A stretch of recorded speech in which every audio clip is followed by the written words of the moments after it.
Okay, it is recorded. Good. Let's turn up the sound.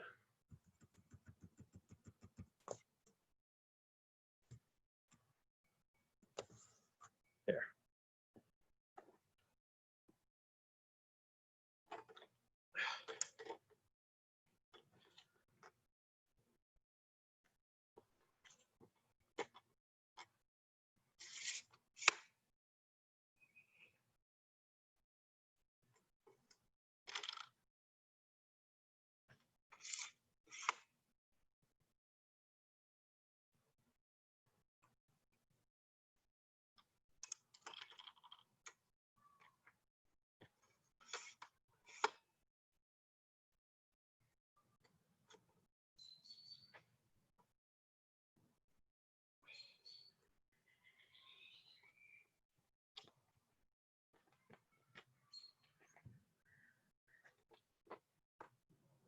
I think we're going to mount it over this way a little bit more.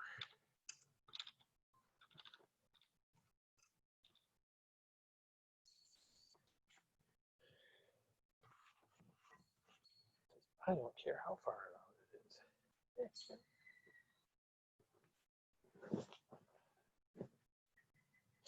Oh.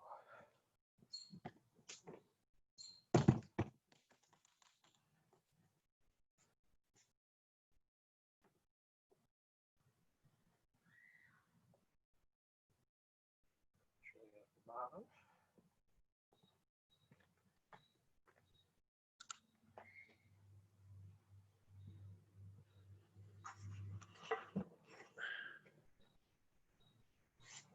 And what we got to do is level.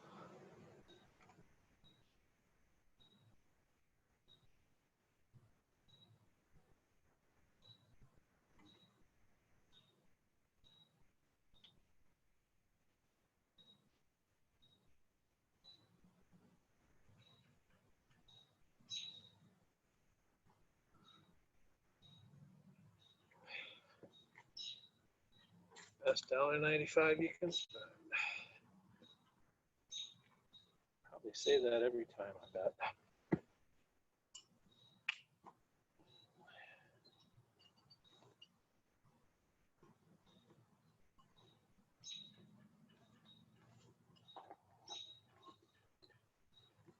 There's the other hockey puck. Hockey pucks.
Hey, Martino. I don't know if we've met. Oh, hi, it's Lynne, Ertel. Oh, That's my son's name. I guess he most recently joined his scout meeting. That's okay. Well, what I'm doing now, which I think you can see here, is I got the tripod up, I got it leveled, and for my mount, they basically work on some, these are like little pegs they fit on top, and the mount mounts on top of everything. Uh-oh. Okay. And this is the mount. I don't know if you can see. Nice. It's a big silver box. Nice. Telescope goes on that side. And let's mount this so I can actually put the telescope on. Yeah, usually I start these things so that I can give a little bit of a showing about how all this junk goes together. Did you get my last email? I did, thank you. We looked at it and I just changed some of the lenses out, and I think, you know, maybe one of the lenses was just harder to see through too. So Yeah, I'll try it again, but it's the simple one. They should have numbers printed on them. And basically those, I believe, should be the focal length of the eyepiece. Mm-hmm. And the smaller the number, that means it's going to be closer and smaller. You'll see a difference in the size of the actual the lens in the eyepiece too. And hopefully those are 1.25 inches. I didn't really read the ad very much. I looked it up on the web for what you had. Yeah. And they still sell those things and all that. Well, I got that actually as my 10-year work anniversary. Oh. 4 years ago. So, and I just haven't, we've played with it off and on, but we just haven't had, you know. Now, does it have Mostly, the counterweight on it? No. Okay. That's actually okay if you're just starting out, because that way it's real simple to point and operate and everything. Okay. Yeah, I swapped out some of the lenses on it, and I think that'll be better. But at the same time, I was worried maybe I put it together wrong, because it, you know. It's pretty hard to get it out, put it together wrong, actually. That's what I thought too. So I'm like, well, why isn't it working? Then I thought, well, maybe I'm using the wrong lens. So well, the other thing is if it has the smaller focal lengths are going to be, they're going to require more light to go through them to see anything clearly. They're going to be harder to focus, all that kind of stuff. So whatever the largest number is on those things, or the largest, you know, lens that you're looking through, use that one first to find whatever you're looking for, and then use the other ones to kind of zoom in. Oh, okay. So go ahead. The largest by number? Yeah. Okay. Because that way you'll basically have the widest view of the sky, and you'll be able to kind of find stuff in the sky a little easier. Because believe it or not, you're poking an incredibly small hole in what you're seeing compared to what's out there. So. Right. Well. I'm going to turn off some of these lights because I'm afraid they're going to blind you in a second here. I'm going to just. You don't worry about it too much, because I usually will do a screen share. Because once it gets dark, the cameras on the laptops don't pick up anything. Okay. So don't sweat it. Although, yeah, it's kind of a bad idea. So that'll be in the corner anyway. But yeah, let me just tip this down, and I will go turn the lights off here. Okay. Thank you.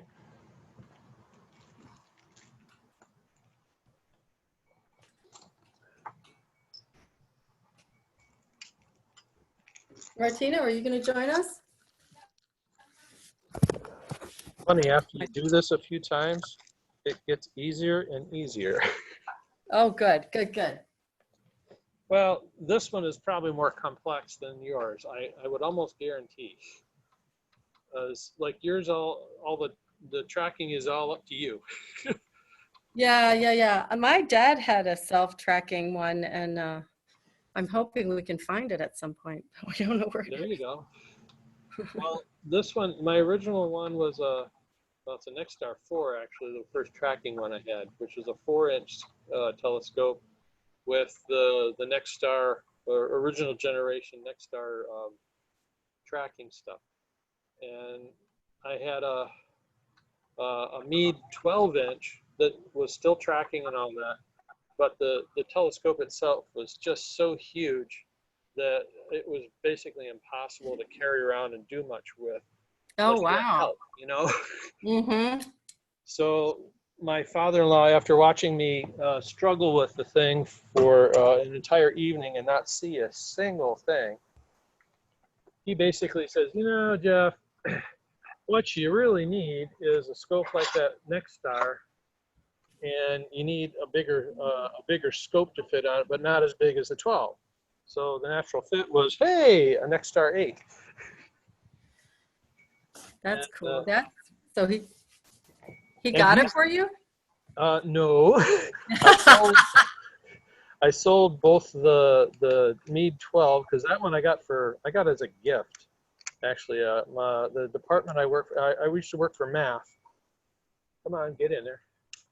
And the chair was leaving, and he was moving back to his home in Bristol in Great Britain.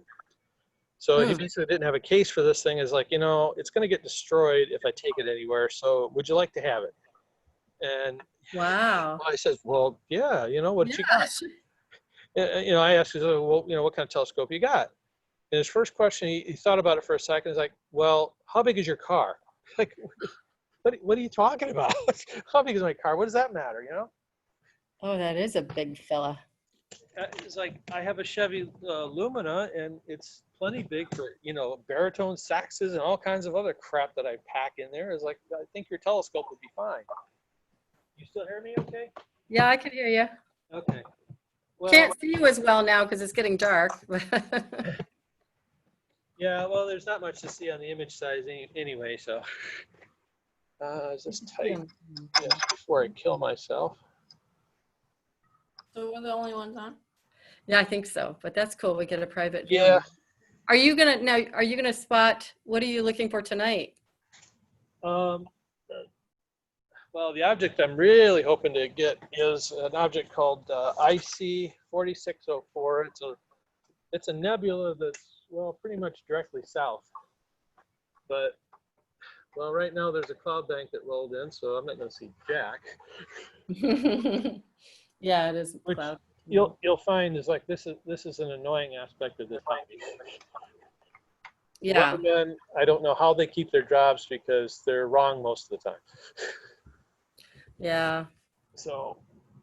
Well, we went to a presentation at Leslie a number of years ago where it was one of those things where, we were all going to go look at, we had telescopes and everything, and it was too cloudy. So this guy, a professor, remoted into his telescope in like New Mexico. Well, and that's the setup that I got right now is a remote setup, which I'm hoping I can use. Because I worked on it in kind of the yesterday, which I should have gone out yesterday, but I wanted to get this remote system working. Hey, Tom, how you doing? And wanted to get this remote control stuff working because it works with one of the planetarium programs, so that you can basically play with the planetarium program, find whatever you like, and then just say go to, and it'll magically go. And it'll control the telescope. Very cool. And I got it working. Yay! Nice. Let's see, what do I got next? I'm almost ready to go, actually. Surprisingly enough. Hey, I can't see anything. I can't see anything. We could only see the first few minutes and then it got dim. Well, these things happen. It's dark outside. Well, I was actually just kind of saying that just to be giving Jeff a hard way to go.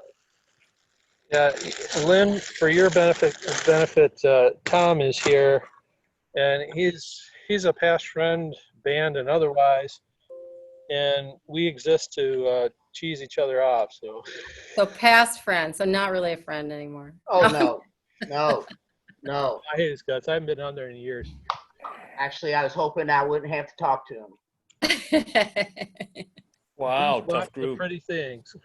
tough crowd. I'm not going to make it out back tonight, Jeff. I'm too beat. I've been cutting wood the last few days. Last Thursday, we had an amazing amount of trees go down over here. So That's too bad, Don. So I'm getting up for work and in the evenings cutting, and I'm just too beat. I'm sitting here falling asleep. So That's okay. I'm glad you checked in. Turns out my battery on the laser pointer has kind of been on this last week and a half. Great.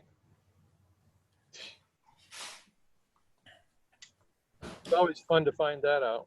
Yeah. Are you going to use SharpCap for stacking tonight? Yeah, that was the plan, but you know, I keep getting intermittent clouds going back and forth. So honestly, I'm not sure if I'm going to be able to see much of anything. Yeah, I got a lot of clouds by me. Yeah, well, it keeps going back and forth, and Astrospheric says that, you know, the clouds are going to clear out, you know, around 10:30. So we will see. Let's see, what does clear outside say? It's not the first time. So these are all different apps you're talking about? SharpCap is the application that I use to capture from the cameras. I haven't really shown the cameras yet. Let me get this thing up and running, and then we'll plug in all the other stuff. Yeah, I use Sharp Capture too for doing all your image capturing, but I mostly use it for the live stacking. So it'll stack live and you can see the images build in front of you, which is really nice. And that was the last time we were talking together. Got it working for Jeff, so that'll be nice tonight. If what was that, 4604. 4604. With these skies, I don't know. You know, I looked that up, and that should be a pretty bright object. So I'm kind of surprised that you didn't get anything the other day. Yeah, I know. That's why I think it's kind of puzzling. Yeah. But we'll give it a go because, as Don knows, I tilt at windmills. So. Yeah, and for me, it's like if it was looking clear, maybe I'd force myself to drink a surge or something. But I got clouds all around me.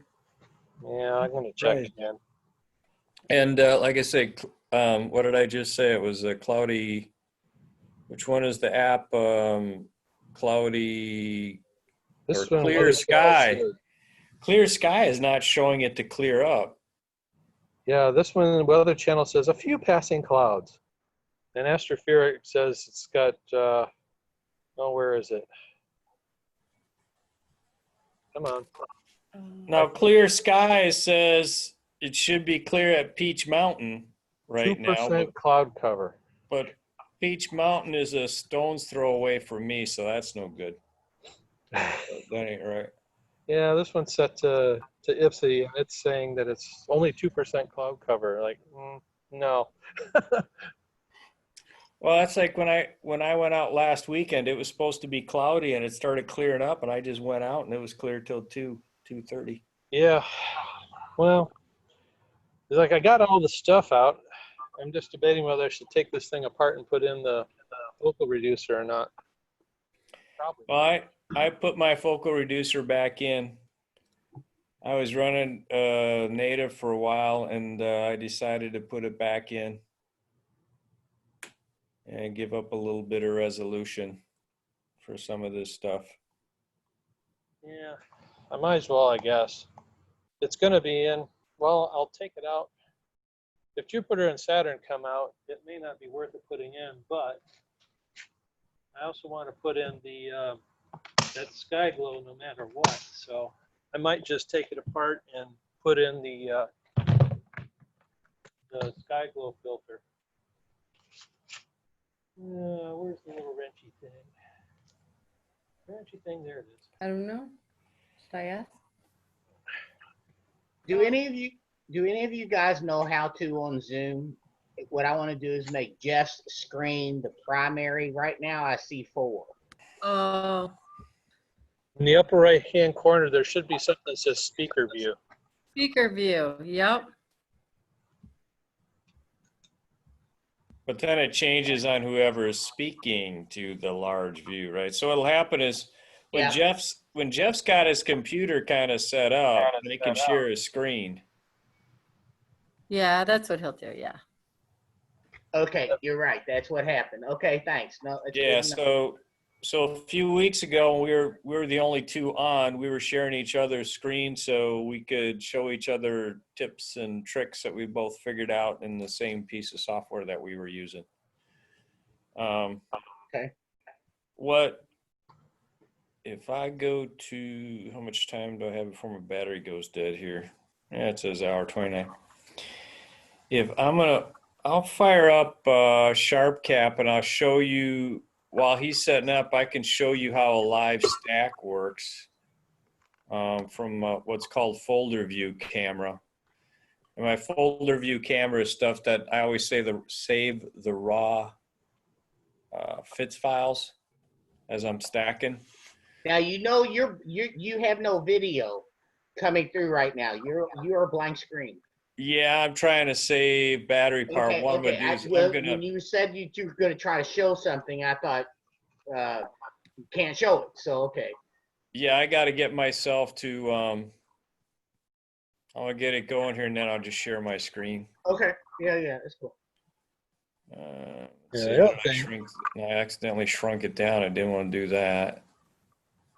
All right, so I'm hoping all this filter stuff fits into the actual telescope. Jeff, I kind of wish I could see you putting that thing together. Well, this basically, it's these two black rings, which it doesn't look like it's going to work. The filter is too big. So. oh, we got the wrong thread size. No, the thread fits great, but it's the outer ring doesn't fit inside the moonlight. Oh, okay. Moonlight focuser, which I have the garage lights on. You'd think you'd be able to see something, but oh, John's showing. Never mind. Yeah. So you're showing how he's you're setting sharing up. your screen. Yeah, while he's setting up, let's see. Okay, yeah, I get that error because I'm not hooked to a mount. What I'm setting up here is what's called my interesting. I've got I'm hurrying for what it's worth. yeah. Blah blah blah. Okay. I am not getting my. Oh, this is annoying.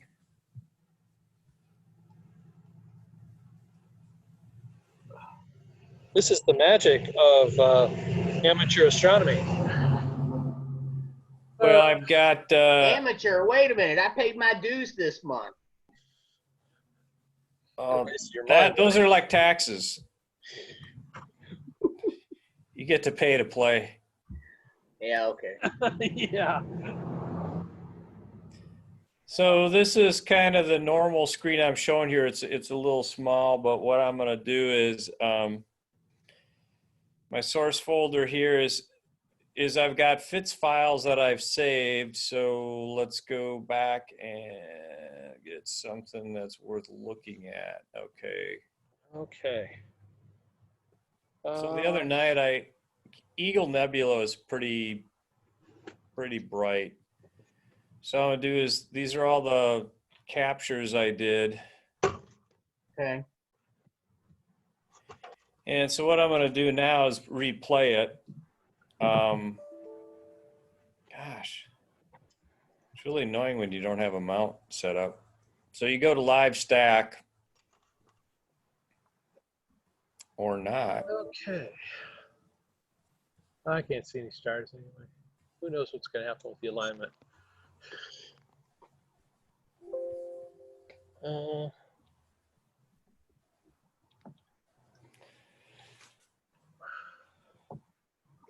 I lost the. There you go. There's a horrible noise. There we go. So up in here, let me turn guiding off because that's right, it's going to fail. I don't have a guide camera set up. Let's go to histogram. So what this allows you to do, the software I'm using, it controls the camera, exposure rates, and it takes a shot and lays it down, and this becomes the master. Then the next one to take it finds stars and it starts stacking them on top of each other. So I'll step forward one frame. Should get a master here. So there's the first master. You can see I have one frame stacked, but everything's kind of messy because there's not a lot of data there. And so what guys like Ani and Jeff do, they take all these pictures all night and then look at them later. What this software does, it allows you to take all these pictures and look at them live. So now I'll just fast forward. So this is 30 minutes of data is what this thing is doing, and you'll watch this count up as the system starts to stack. I'm doing what's called auto stretching and auto color balance here. Okay.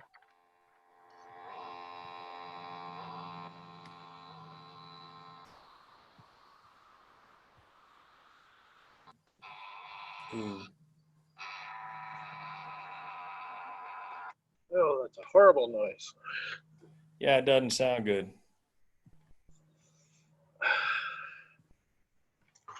Counterweight.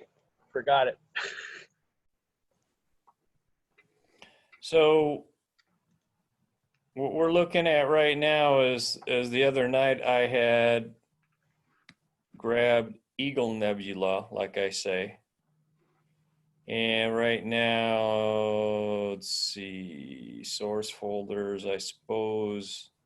You can see a lot of vignetting here, and there's no good color balance because right now I've got to adjust things. Green's a little strong.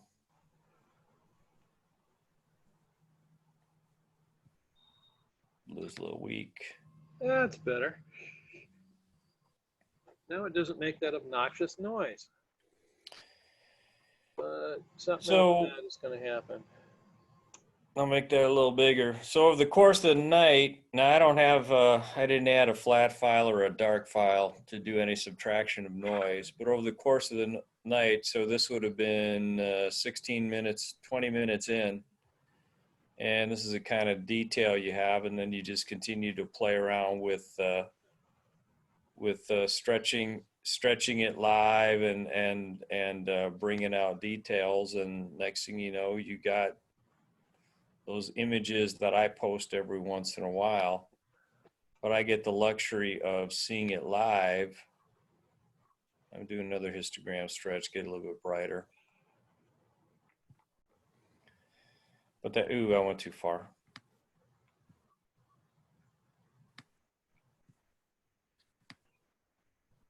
This is why I invite more people.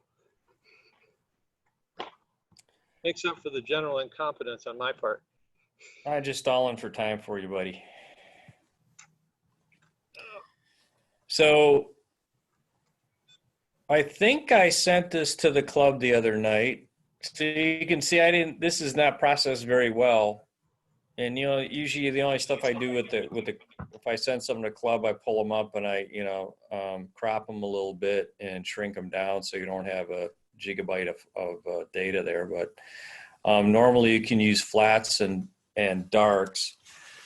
And a dark is you cover the camera and shoot a picture at whatever your exposure rate. So I was shooting at an exposure rate of 30 seconds and a gain of 150, which is slightly above unity, to get low read noise.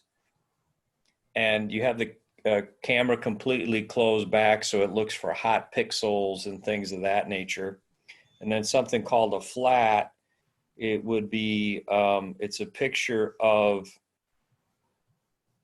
a dimly light sky, grayish sky, or I have a lighting device. So if I refocus at night, so you can find the dust bunnies and everything on your lenses and take care of vignetting. So you can see this circular stuff here. When you do that, those things add, subtract information for brightness of the pixels to satisfy everything. But anyway, if I zoom in just slightly here, zoom.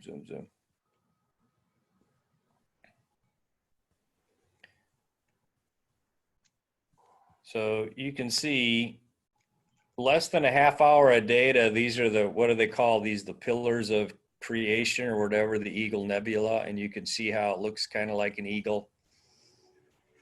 And when I'm out in my observatory, that's what I do instead of looking at eyepieces. So that's a quick 30-second showing of what SharpCap does. So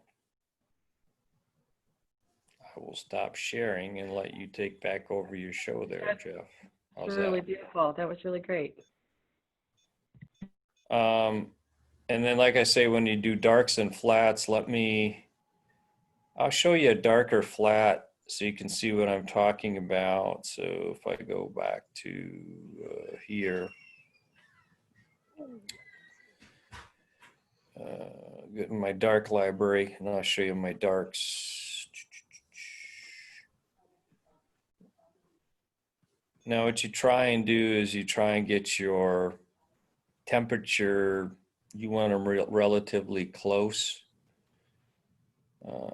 So I'll go to gain 450. I think this will be a bad one. Show why you want darks. So this is just a FITS file viewer. I don't know if this is going to show up very well or not. This one doesn't quite show it. There's just a little bit of what they call amp glow right here. And you see the kind of like greens and reds. Can you see that? Is that coming across? All those are what you call hot pixels, right? So even with the camera completely covered, they're putting out that that color level, so you subtract that from the system.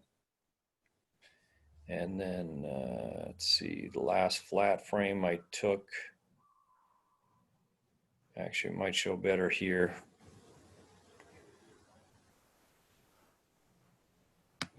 Come on, computer.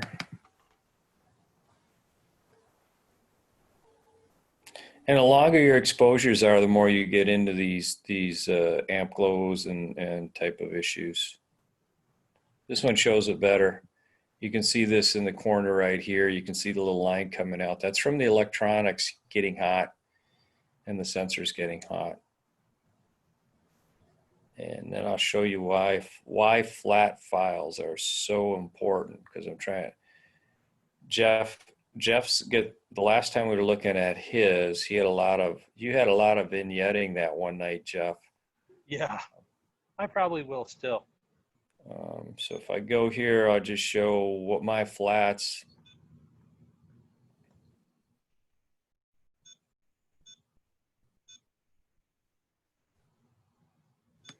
So if you look at this one now, this is all these little circles are what you call dust bunnies. So I've got dust on it's not on the sensor, it's on the piece of glass front covering. I had to clean that.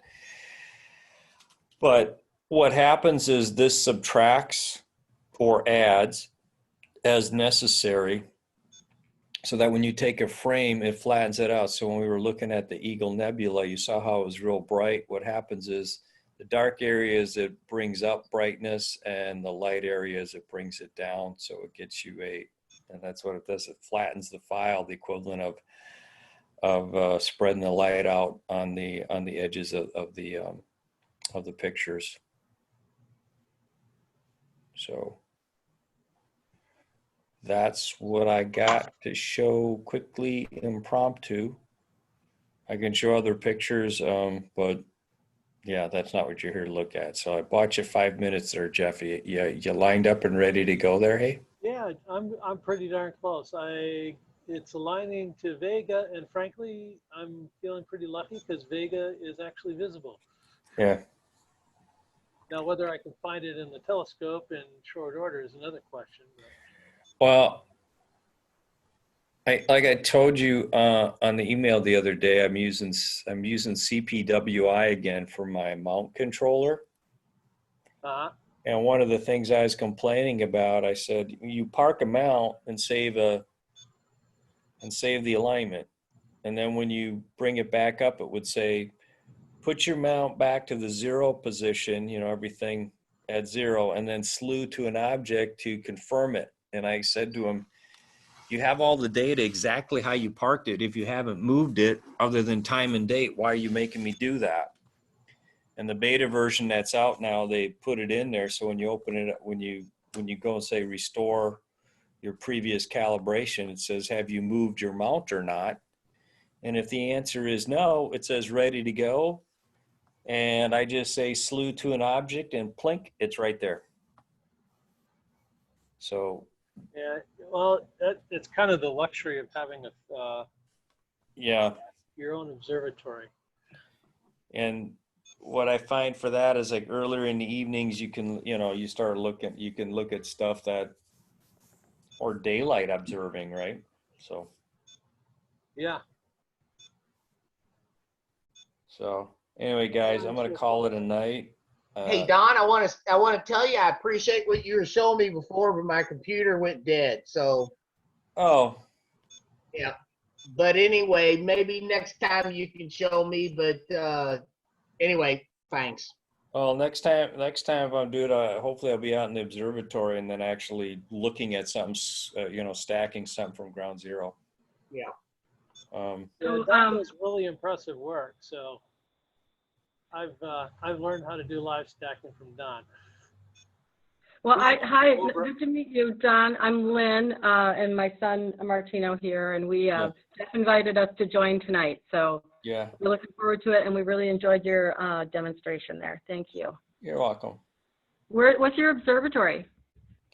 It's a cheap steel Menards building for like $500 that I made a little simple deck and put some framing so I can roll the roof off. And it's in Michigan. It's here. Yeah, it's in my backyard.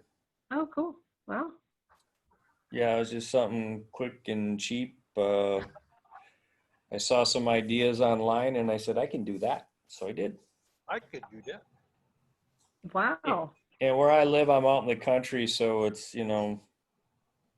it's not like living in the city where you got to worry about people breaking in the junk and stuff like that. So we're pretty good that way.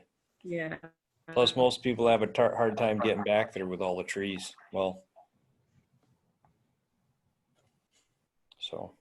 Yeah. All right, Jeff. Good luck. I'm curious to see how that object, if that shows up. But that cloud cover is still. It's still pretty icky. Yeah, and it's not moving. I got stuff in between in various places, so. Yeah. But I can see Polaris out the back window, so. Yeah. Well, yeah, just so Tom and Lynn, you know what the hell is going on, is that when you start up one of the tracking mounts, you basically have got to align it to a star that's in the sky. Right. And if you don't get it aligned, then it doesn't know where the hell it is. Mine's got GPS and whatnot, so it knows where it is on the planet, but it doesn't know where it is in relation to the stars. So Yeah. it's one of those necessary evils. And sometimes if I had my finder scope working, it'd be easy work, but for the second week in a row, it doesn't work. So I'm kind of eyeballing it and it's not working so well. All right, I'm signing off, everybody. Good night. I gotta hit Thanks, Don. Talk to you later. Good luck. Bye. Bye. Well, if and when I ever get this thing aligned here, and is it going to go for Vega? It's going for Arcturus. Great. You know, if you have Basically, problems, you got a little handset like this that you use to control it right? until you get all the computers hooked up. Uh-huh. No more alignment stars. Bullshit. Come on. Toss me a bone here, far.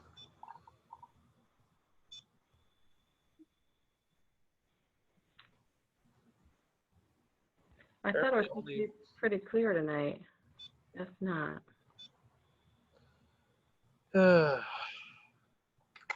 Clear skies where I am. Sure. Where are you? Kentucky. Kentucky. Oh, wow. Yeah. Central part. Near Elizabethtown, if I remember. But out in the boondocks, so nobody can find it. Yes. Nice. This is Yeah. killing me because I can see Vega right on top of me. It's right above. And it's like, why didn't you pick that? Silly telescope. It keeps picking Arcturus, but there's a big tree right in the way. So it's like, well, crap. I still want to go see if I can see the comet tonight, but according to the news, later might be possible tonight. So I'm going to try later. Yeah, it's going to have to be like early in the morning, I think. You think early in the morning? They were saying on the news you could see it like 11:30 tonight. The articles I was reading said 10 p.m. And then today on the news they said, well, it should be higher and later tonight. So I don't know. Yeah, well, it is a little bit higher, and you'll be able to see it in the evening. You know, I want to say that it rose around 10:30 or something. So anything after 10:30 is probably safe. Okay, cool. We'll go check out between 10:30 and 11:30.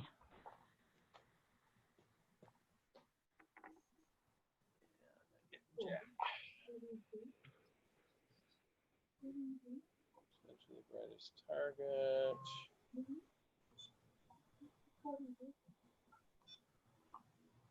No more alignment. Come on.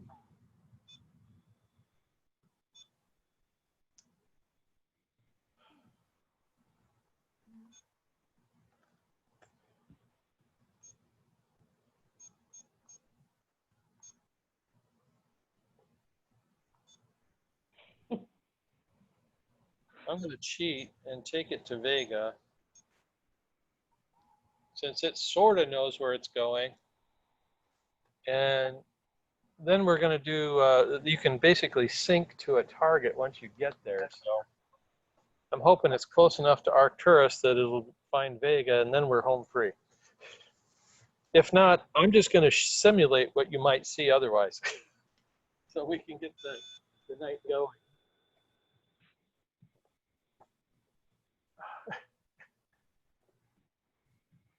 Oh, and look at that. It worked. Oh my God.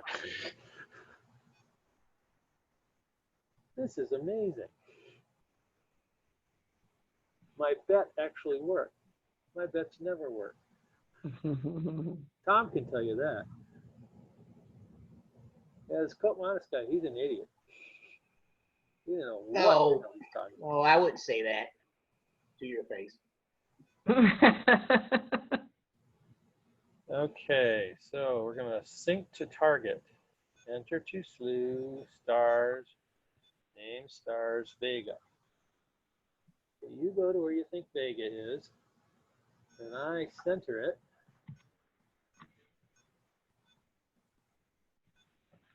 And I'll still stick the camera on here. And then press enter. Sync successfully. Yay!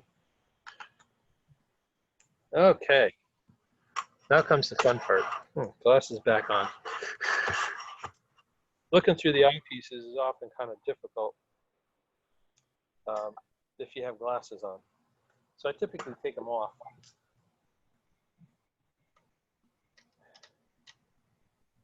Come on, get in there. There we go. There's the other end of the cable.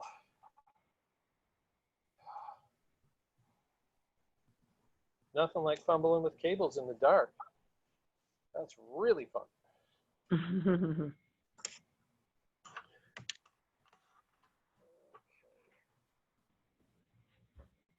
This side.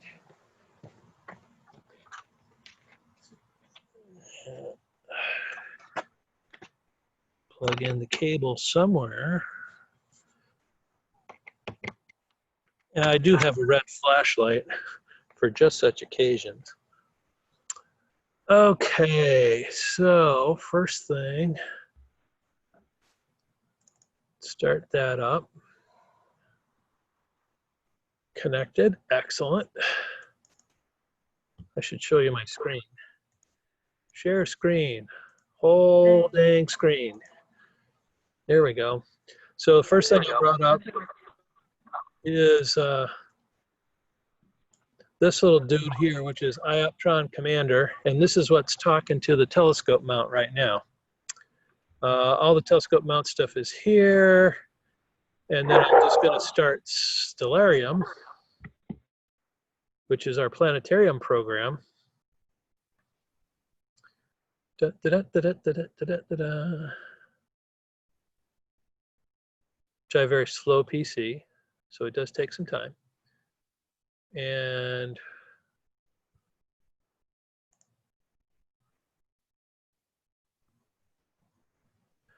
so around here somewhere,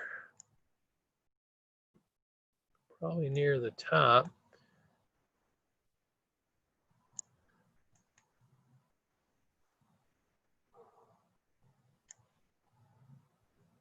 I guess I can't keep that there.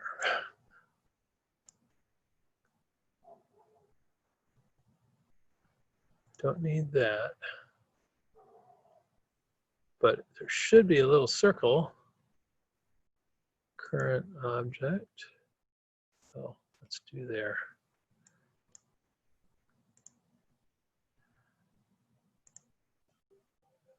No connection to telescope. Oh, duh.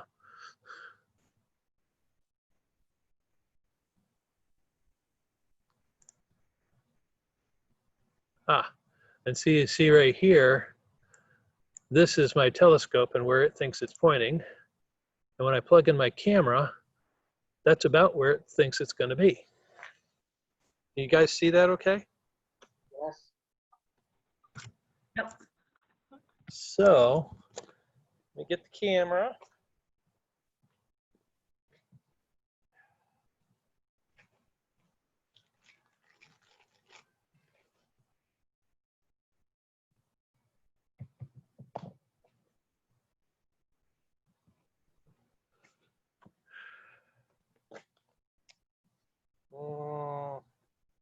Wires are in the way. Too many wires, too many wires. So basically the way these things work is that you have to take out your eyepiece that you use to aim everything with and plug in the camera instead. Make sure it's somewhat looking right. Okay, sturdy. Don't let camera fall out. More tangled wires in the dark.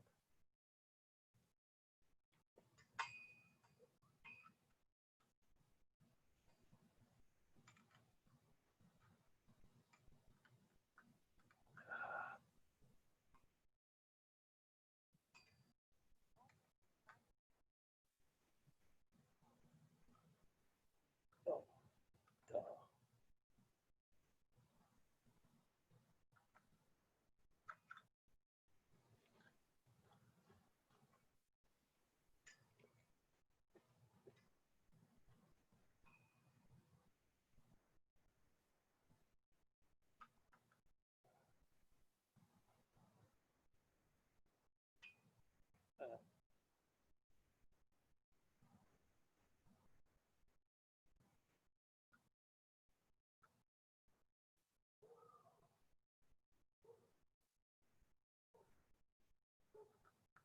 There.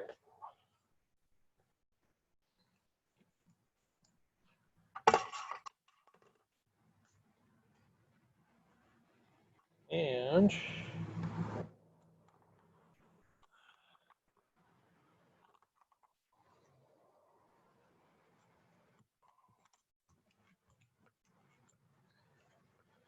little beep doo da boop.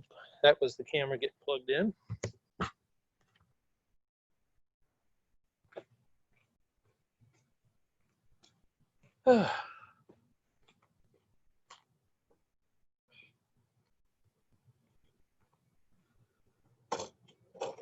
As a matter of course, this stuff never ever happens in a straightforward manner. So now I should have Vega pretty much in my sights. And so I'm going to bring up the SharpCap software that you saw Don bring up.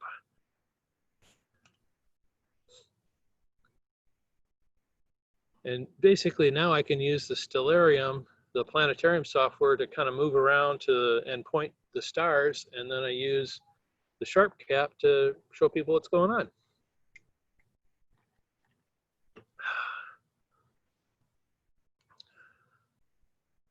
And that is not it.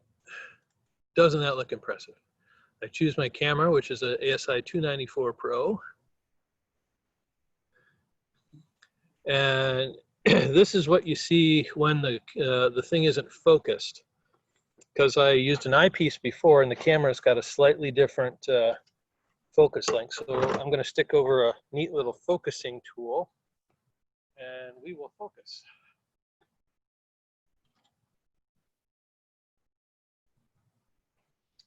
It's called a Batinov mask. Batinov. And it's a peculiar, you can look it up on the web, but it's a peculiar grid. It actually looks like what you see in the picture there, with basically a bunch of bars with, and then half of it is turned with angles. So that you can basically focus. And I'm going to have to do some rough focus. And what it'll do is produce the star here. But you see I don't know if you can see these things or not, but the star is the center point, and it's got two little shiny things that cross at an X, and then a line that goes through the X. And as you focus, you can move that line to the center like this, which that means it's relatively focused. Or if you move it out of focus, the line will be elsewhere, like that. So you get it. So it's roughly close like that. And you can do fine adjustments and all that, but frankly, that looks pretty damn good. We're gonna leave it. So now when we remove the mask, that star will be crystal clear, and anything else we're gonna view that's relatively long distance. I only recently got this in, I guess it'd be last fall. And it is a savior. But the good news is there's other stuff that's starting to open up. Jupiter even. Look at that. And I got the wrong camera in. I waited long enough and now Jupiter's out. That's great. So,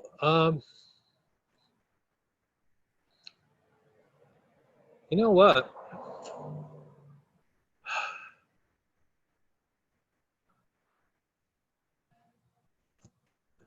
I'm gonna try my original plan actually and see if I can't get that crazy thing that nebula I was looking at. It's a much better demo, although it's not as cool. Maybe we'll find something else in the way. Deep sky stuff. Where are we? Now, you notice that when I zoom out on this program, that little rectangle, that is my camera. So you can see how little of a piece of the sky you're actually seeing. Wow, that is small. I didn't realize that. So we're going to try to go to Jupiter first, since this camera isn't real ideal for Jupiter, but it'll do the job. It's current object. And see, now it changes basically these coordinates for the current object, and I just say slew. And that will take the telescope, and you'll see the little thing moving somewhere there, up there. And see it right now, the telescope is moving and it's going to center Jupiter. Ta-da! Ain't that cool? And so now we switch back to SharpCap and we see nothing.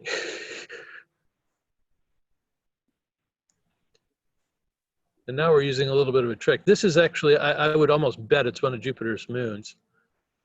So I'm going to bring up that Ioptron Commander. How many moons does it have again? I think currently it's something like 50 or 40. Yeah, that's what I thought. Like I knew it was way up there. 69, wasn't it? And so now I can use this thing. Okay, I got to go the other way. And that is Jupiter with all 4 moons. And this is going really fast too. We don't want it quite that fast.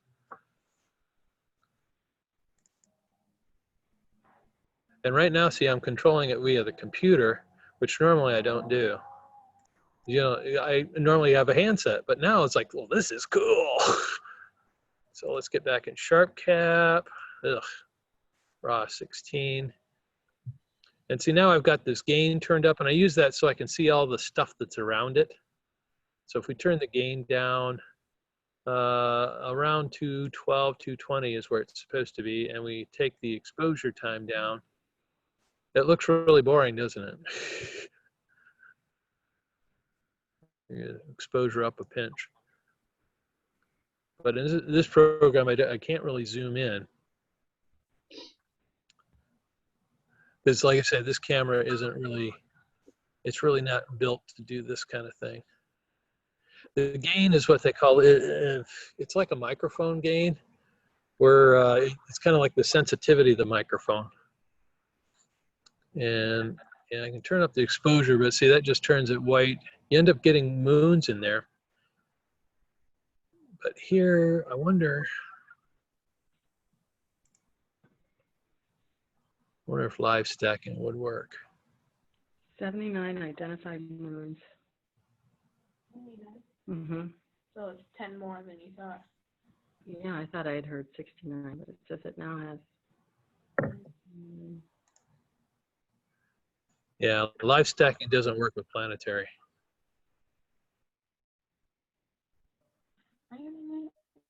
Oh well, it was a nice thought. But basically, this will show you what you're seeing on your screen. And typically, Jupiter, I want to say it takes around 50 milliseconds. Or maybe that's Saturn. I think Jupiter's more, because that looks really... The way we usually take pictures like this, we'll put in what they call a Barlow, which magnifies things. Like I said, this camera isn't good for doing this kind of work, but it does the job. Oh, I don't have the cooler. There's a bazillion different controls you can have. This pre-processing, which Don was showing you, had the lights and darks in there. But you are seeing live as Jupiter, and we turn up that gain a little bit, you'll see all the moons and stuff. So in all likelihood, this is Io, and then I think Callisto is the next one out, or Europa, sorry. This is Callisto, and then what's the last? Ganymede. So those are the four, what they call Galilean moons, which are the four brightest moons. And you can actually see these in binoculars. I can't hold my binoculars steady enough to ever see much. Yeah, that's kind of the way that works.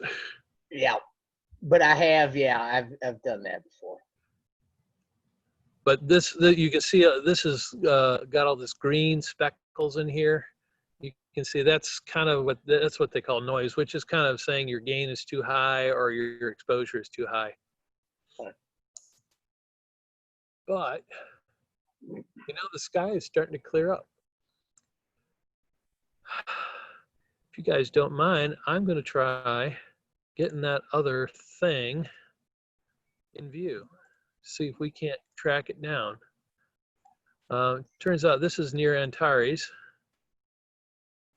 And this nebula here, this it's the name of the constellation. This one's been kind of plaguing me for a couple of weeks now. So we're going to slew over there and see what we can find. It doesn't look like I'm twisting any power cables. There. Go away, bugs. And we'll switch back to SharpCap.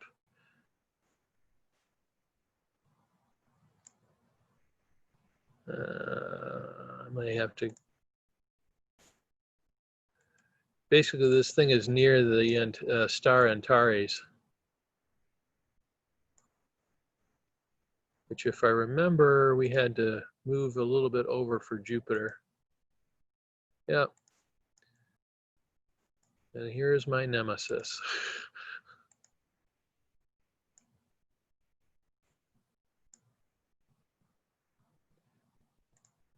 You know, a person could get used to this computer control thing.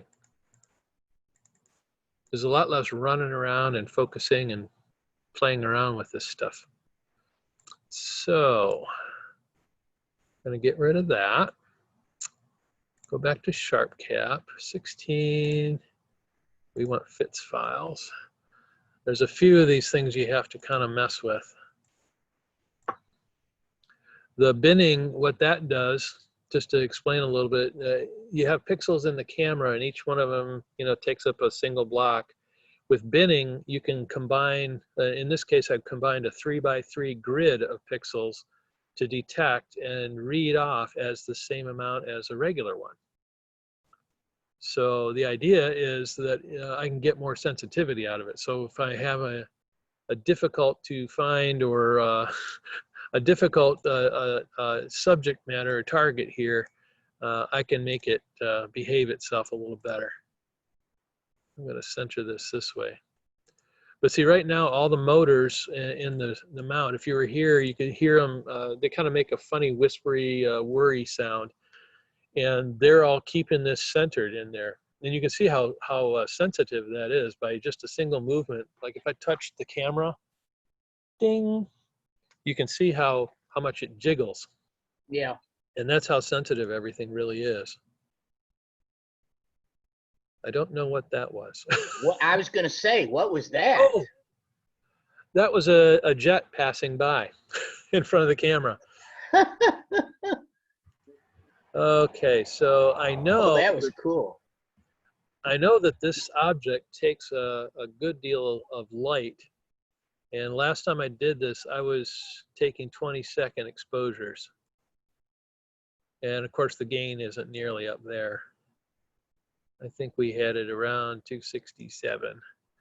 I'm doing that because I can use a flat that I already know about. Oops. Probably got it right in the listing. Nope.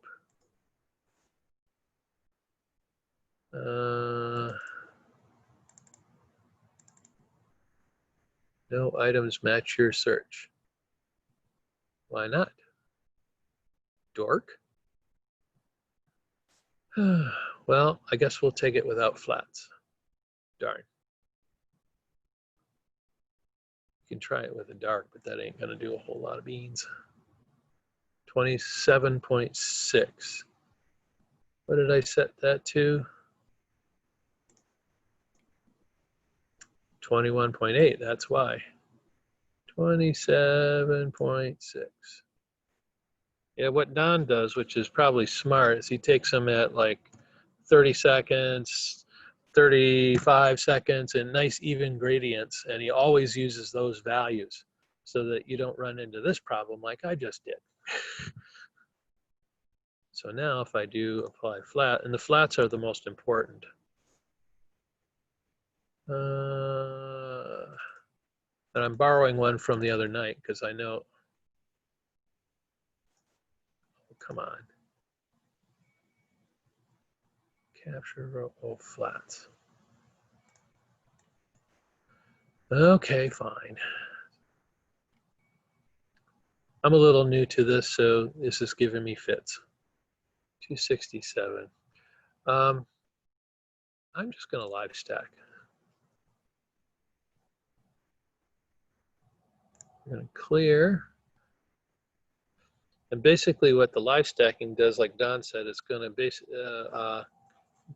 build a picture right in front of you instead of having to wait for your entire batch later. And as soon as this one gets done, you can see down here, each frame takes about 30 seconds. And why is that so icky?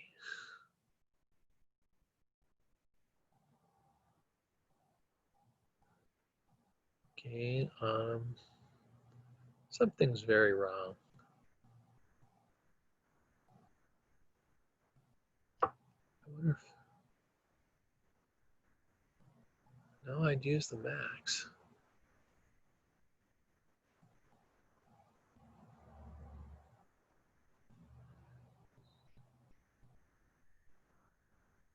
See that white screen is kind of like that. Why is it doing that?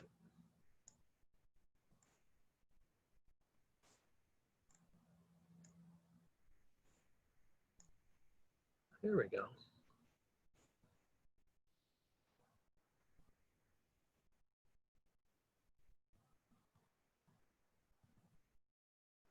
And you basically want to adjust these until that background goes away, so that you can fill your screen with good stuff rather than crap.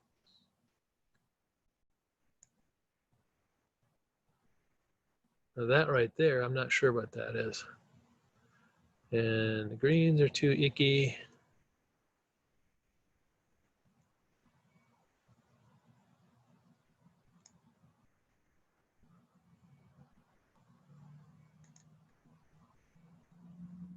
There we go. Now the other thing you see, this little red and green specks here, that is what they call noise. Because we're looking at stuff for so long. And I just happen to have a perfect remedy for that. It's called a cooler, which the camera is got one built in, which is part of the reason it costs so freaking much.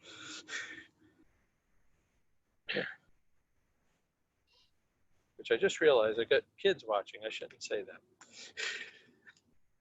Thanks, Jeff. I know. Tom's a little sensitive I'm sometimes. offended. Sorry Totally about that, offended. Mario. I don't think I'm going to be able to attend any more of these functions. Which, Jeff, that's all you had to do is just, you know. If I'd only known 10, 15 years ago. Okay, now I got the cooler plugged in. And yeah, you can Ooh, see there it you kind of made a go. mess. Well, you But can now I can go down yeah. here and let's see, right now the ambient temperature says is 26 Celsius.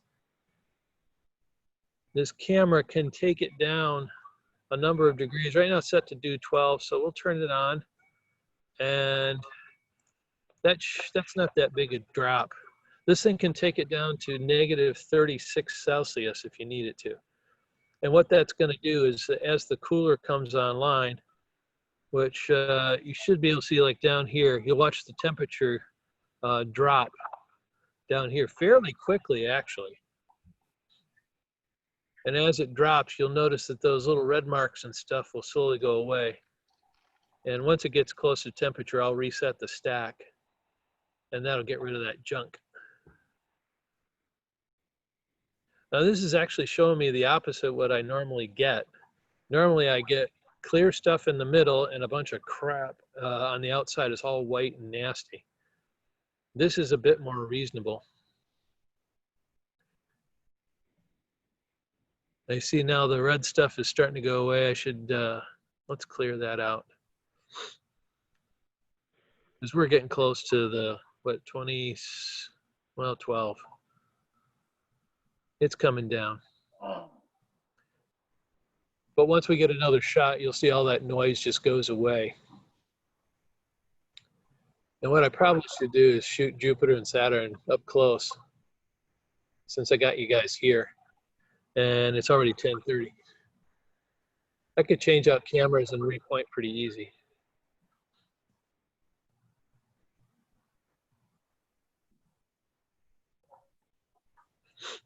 I'm kind of curious what this thing does though.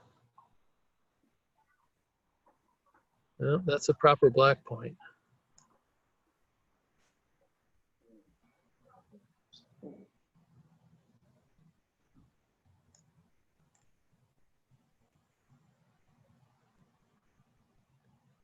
And a lot of this is all of what you're seeing on the screen, not necessarily what the camera is going to capture.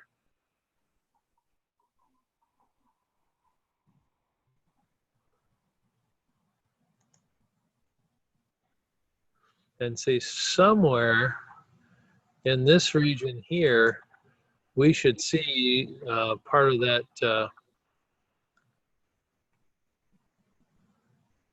that nebula in there. It's supposed to be super bright. So like, why isn't it? Don and I have been kind of scratching our heads for a while on this one, so.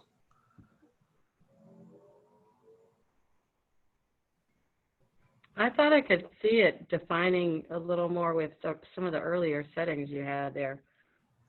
Yeah, it takes a little while for the stack to get up to speed, and frankly, I don't have a flat available to apply it. Like some of this artifact here, I think that's a what they call a dust donut. That one especially. It's, you know, specks of dirt, dust, moisture, what have you. But notice all those little red and green specks are almost gone now. Last time I did this, I ended up cooling the camera down too cold, too fast. And I got literally in the center, I got a big chunk of frost on my sensor.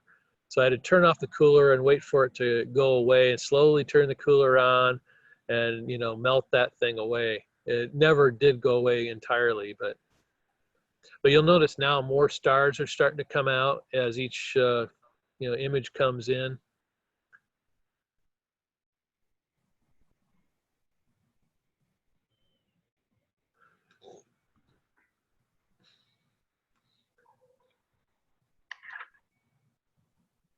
Really kind of having poor luck with the focal reducer.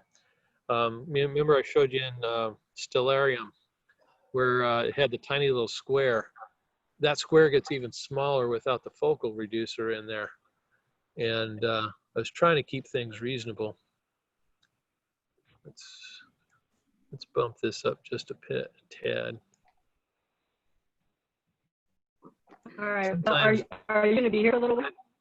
yeah, I'm actually I probably switch over to Jupiter and Saturn and with some of the higher magnifications, because that's a bit more interesting to see.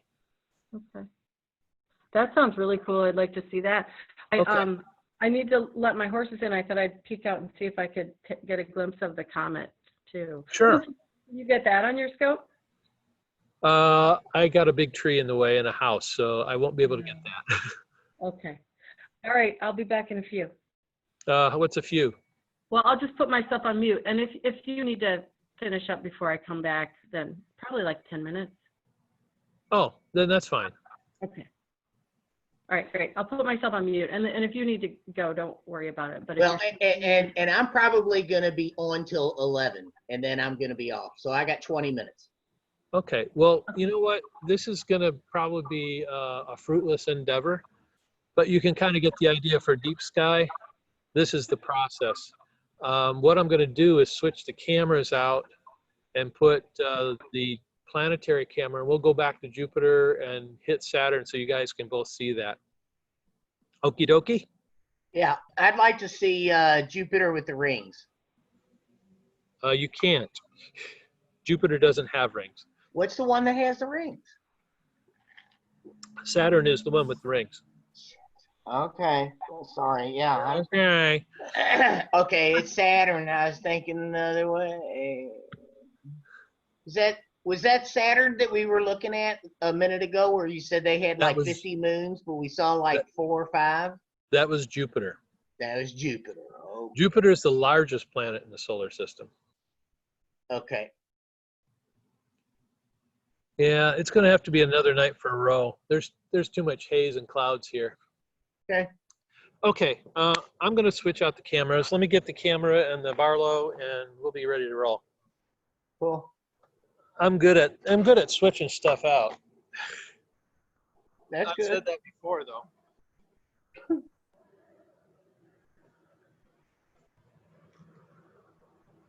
All right, I don't want to, only since Lynn said that she stepped away, even though that somebody may be there, she's got it on mute. I have practiced yesterday and today.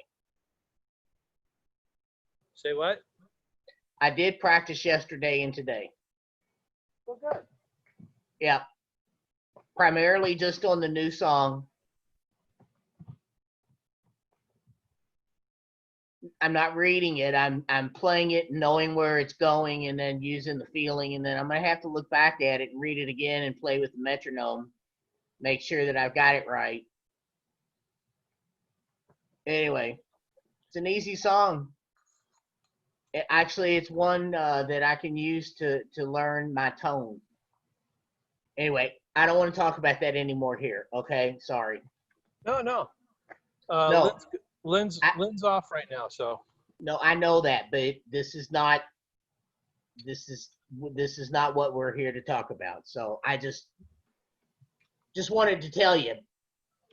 No, believe me, Don and I don't just talk about this stuff. We've talked about just about everything, because when you got to wait for hours for some of this stuff, you know, you basically cut your losses and spend time doing something. Right. Anything. Oh yeah. I hear you. Okay. I think that's, well, it might be the other way. All right. Step away for a second. I'm right here.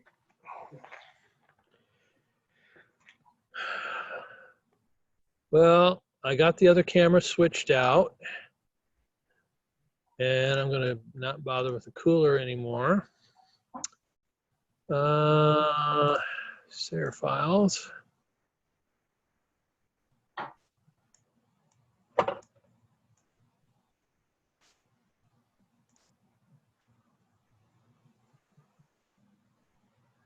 And we're gonna clear this and stop live stacking.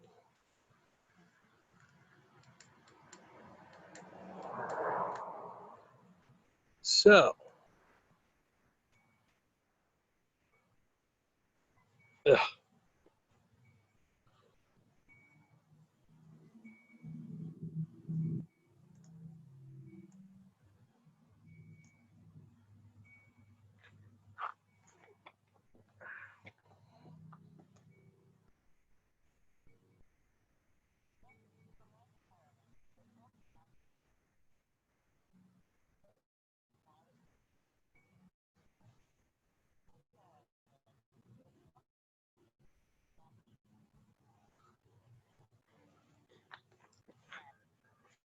Something talking to me?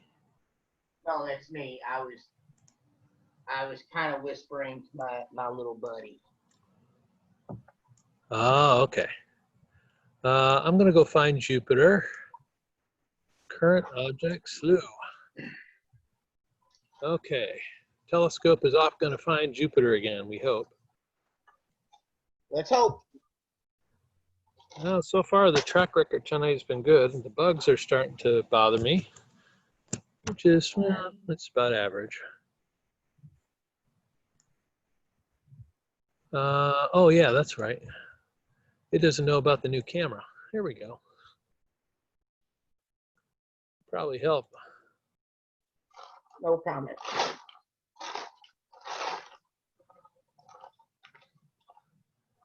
Camera sheet has stopped working. Yeah, I know that. Sir, are you talking to me? Nope, not at all. So on the 183, let's get out of this thing. And we'll get back in.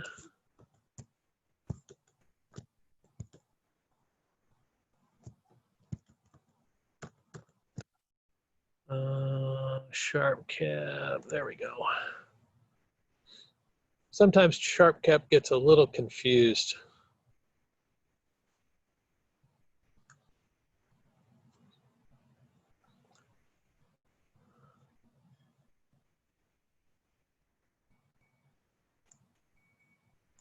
Okay, did find that.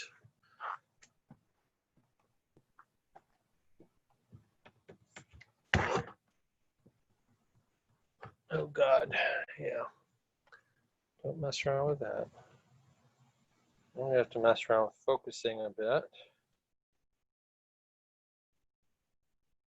Did I miss it? No, you remember I had to move Jupiter around a little bit? Yeah. Yes. So we're gonna have to, what this means is that my alignment wasn't real great, which we did have problems with that before. Okay. Well, that's fine. Whatever you gotta do.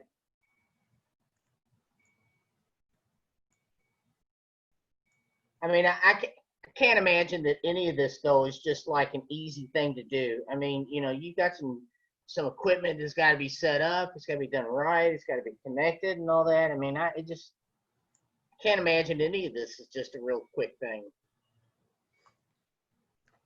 Yeah, well, switching cameras means that the focal point is different Right. on one camera to another Okay. because they're all fixed. Right. Like a normal DSLR or something, that's going to have a variable focal point because your lens can change like a zoom lens does. Okay. With these, you're literally moving the telescope mirror back and forth. Right. And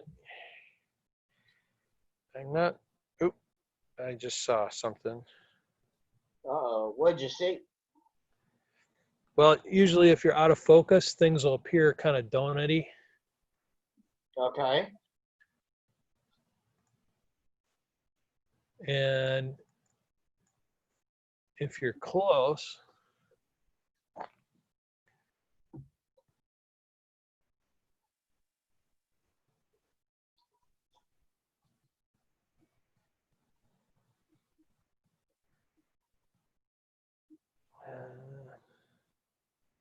you know what? I'm going to stick the eyepiece back in and see how bad I'm at. Okay. There's sometimes just going old-fashioned with manual stuff works just fine. Oh, yeah. True that, buddy. True that.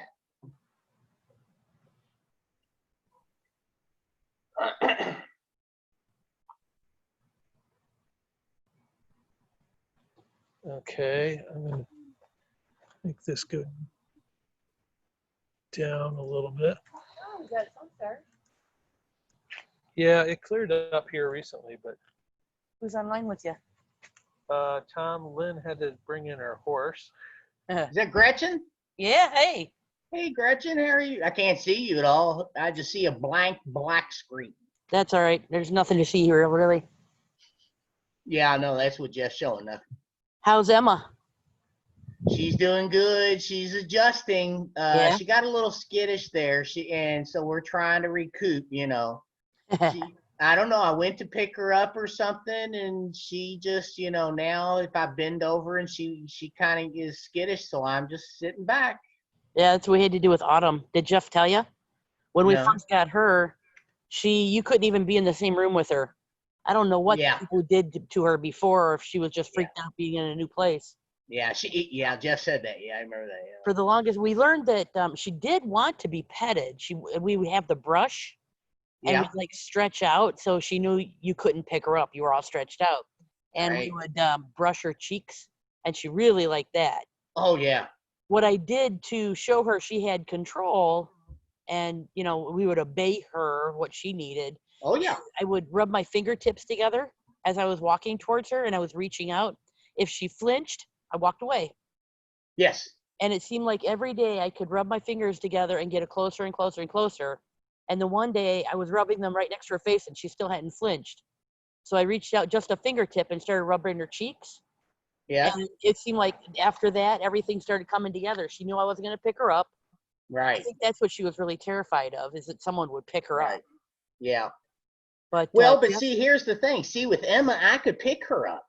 uh, And so all I'm doing for whatever reason is that I keep trying to go back to where we were, so these are all lovely things that we were doing before. And now she'll let me, rub her. And as long as there's no threat of me picking her up now, but anyway, for some reason, she just kind of got freaked. And so I'm just, okay, it's on their terms, yeah, and I got to remember that this is about, me adjusting to her schedule.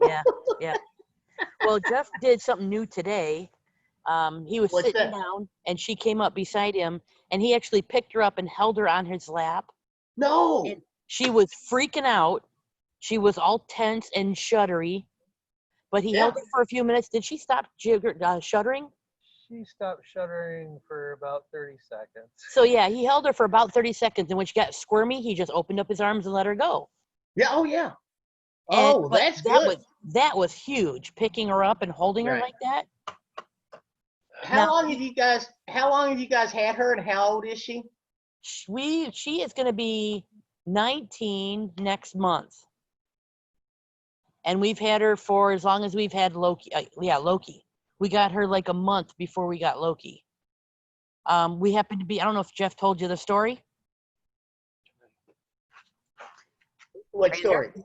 Yeah, what Well, story? we had just taken one of our cats in to have him put to sleep, and the day we went back to pick up his ashes, there was a note next to the counter at the vet. It said, Okay. "Emergency foster home needed.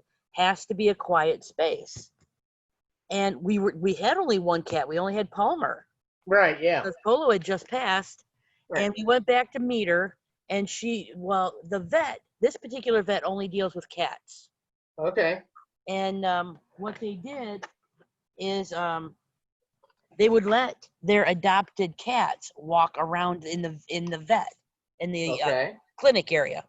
Right. Well, she wasn't walking around. She wasn't engaging. She was hiding in corners, and she had stopped eating. And she was disappearing. That's why they were saying that cat needed a quiet space. Yeah, needed quiet. Yeah, so we're kind of like, all right, well, she's really pretty, and they're like, she's already, what was she, 12 or 13 years old then? Right. Yeah. And so we're like, oh, okay, we'll take her. We'll be the foster home.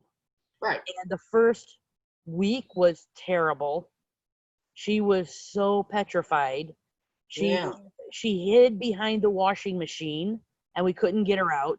So we had to move everything and forcibly remove her because she was back there and wasn't coming out. And then we blocked it off with a big sheet of cardboard and just kept her in that room. So it was Yeah. quiet. Yeah. And then after a week or so, we let her out to the rest of the house, and it was Right. just Palmer, who was also senior. Okay. They were about the same age, maybe 2 years difference. All He was right. born in 99. She was born in 2001. Okay. Okay. And yeah, it was just, you walked in the room, she ran out. But when Yeah. she realized we were just kind of like, all right, well, you're just another cat in the house. We don't really care. Yep. Then she would stop running out of the room. Yeah. And then we started doing the whole, let's see if we can brush her cheeks. Yeah. And we realized how badly she wanted to be petted, Right. just not held or picked up. Well, Emma's kind of the same way though. I mean, she loves to be petted, and I mean, once I can start petting her, and it's usually, she's at my feet now, and I've moved my head and I'm leaning away, and petting her, and she will just sit there. But it's just now when I get my face close to her, she feels threatened. Yeah. Nice. So you just got to take it easy. But for Jeff, for you to pick up Autumn, oh my gosh, yeah. I know, mean, it's amazing. and Well, it's hard though with older cats, but she has been getting used to him picking her up because Yeah. he gives her security escorts to the litter box so Loki won't chase her. Oh. And he picks her up and she doesn't like it, but he tucks her in his arm like a baby. Yeah. And after a while, she'll stop squirming because she knows it's going to be a short trip. Are you saying Loki's a brute? Yeah, a little bit. Well, and it's probably my fault. He's a boy. He's a tomcat. I play with him kind of rough. And he's the alpha male though, right? I don't know if I would call him that. Okay. He just wants to play rough. Yeah. Ever since he was a kitten, we play chase. Right. He doesn't have anybody else to play with. He wants to rough and tumble. Oh yeah. And we play tag through the house, and boy, does he get me sometimes. And he knows it too. Little shit, he gloats. But yeah, we chase each other through the house, and he enjoys that. I bark at him, and I were like, rah, rah, rah, rah, rah, and he takes off running, and he likes that. It's all a game. It's all a game. It is a game, but he doesn't. He knows that's the game with Mama. He doesn't know that that's the game not to have with Autumn. Right. Yeah. For Autumn, I think what he just says is, "That's an old lady cat like my mom," and I can jump on her like I jumped on my mom. Well, but you know what though? See, out in my shed, I've got 4 cats, and I just got this the first 3 are about 6 years old, and then I got Scooter. Scooter's my 3-legged one, okay, that doesn't have front claws. And he's got a missing back leg. Well, I put Scooter back there and introduced him, and the other cats were about 3 years old at the time, and he was maybe 6 months. And I thought, oh my God, these 3 older cats. Well, 2 of them are males, and one of them definitely is the alpha male, because he's not anymore. It is Scooter. But then I've got 1 female, and she's just scared of her own shadow. You know, she is just, she actually has anxiety. Something happened to this cat for her to just be scared to death.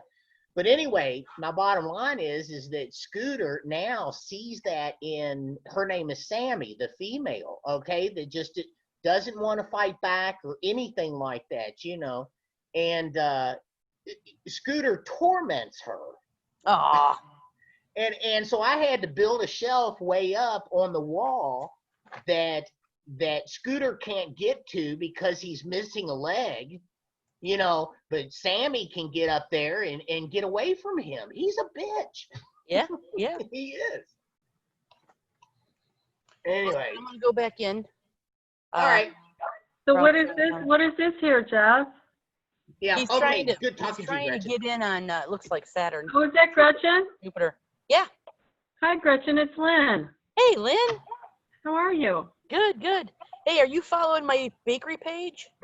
Yes, I saw a post recently. I didn't look at it. You've got some pierogies coming out, right? Well, not me. Oh, not It's you. the Pierogi Festival. I've been invited as a baker. Oh, cool. Yeah, I can't do dinners and lunches and things like that because that makes me a restaurant. And it's a whole different series of rules. But they were saying it's like they got like 9 restaurants and 4 dessert people, bakers. And I'm one of the bakers for that. Oh, that's coming in nice, Jeff. Oh, cool. Yeah. So tonight, well, you missed the deadline for tonight, but I'm doing it again for August 1st. Okay. The thing that's nice about it for me, one, we're in the middle of a pandemic, Yeah. right? And it's really not safe to, well, I don't feel as safe going to a farm market. Right. This is a pre-order, prepay. So I know exactly what I have to make. I don't have to, take a bunch of stuff and hope someone shows up to buy it. Uh-huh. But it's been going pretty well. I mean, if I do one of these festivals, these Polish festivals, Uh-huh. then depending on how many other bakers there are, for me, that's the equivalent of doing like 6 farm markets. Oh, wow, that's really great. Well, and it's especially nice. Like I said, I don't waste anything. Uh-huh. The last one, I made 54 rhubarb strudels.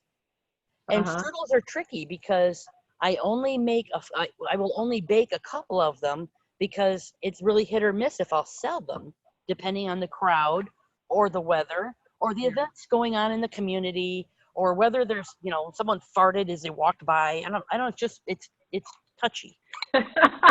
You never think about that, but yeah. Farted when they go by. That's, I don't know. Some things are just unexcusable. Well, so it's worked out really well because, they say, hey, we need 54 strudels, and I made 54 strudels, and everybody except one person who had paid for it, he paid for it, and he never showed up to pick it up, but I still got paid. Yeah. Wow. So I gave it to one of the volunteers who was really nice to us. Oh, nice. Oh, there it is. Wow, it's coming in. That is Jupiter.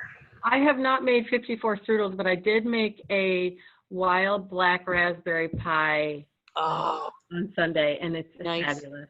It's really fabulous. We have The a bush. blueberries are coming in now, so if you want to do a blueberry pie, this weekend be the weekend to get them. Yeah. Maybe I will. Usually we pick our own, but I don't know if I'm gonna this year.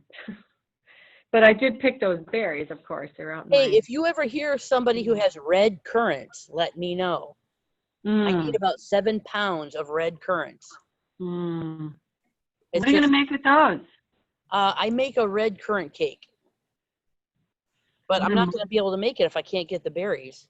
My mother would The love that. Wassum Fruit Farm down here at Willis in Milan, Michigan, their plants have been dying off, so the crop is smaller and smaller every year.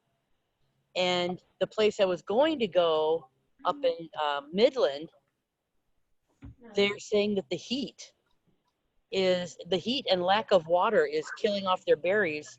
They were going to allow people to start picking on the 17th, and now they're not even certain they can do that. Oh, wow. So I'm kind of struggling.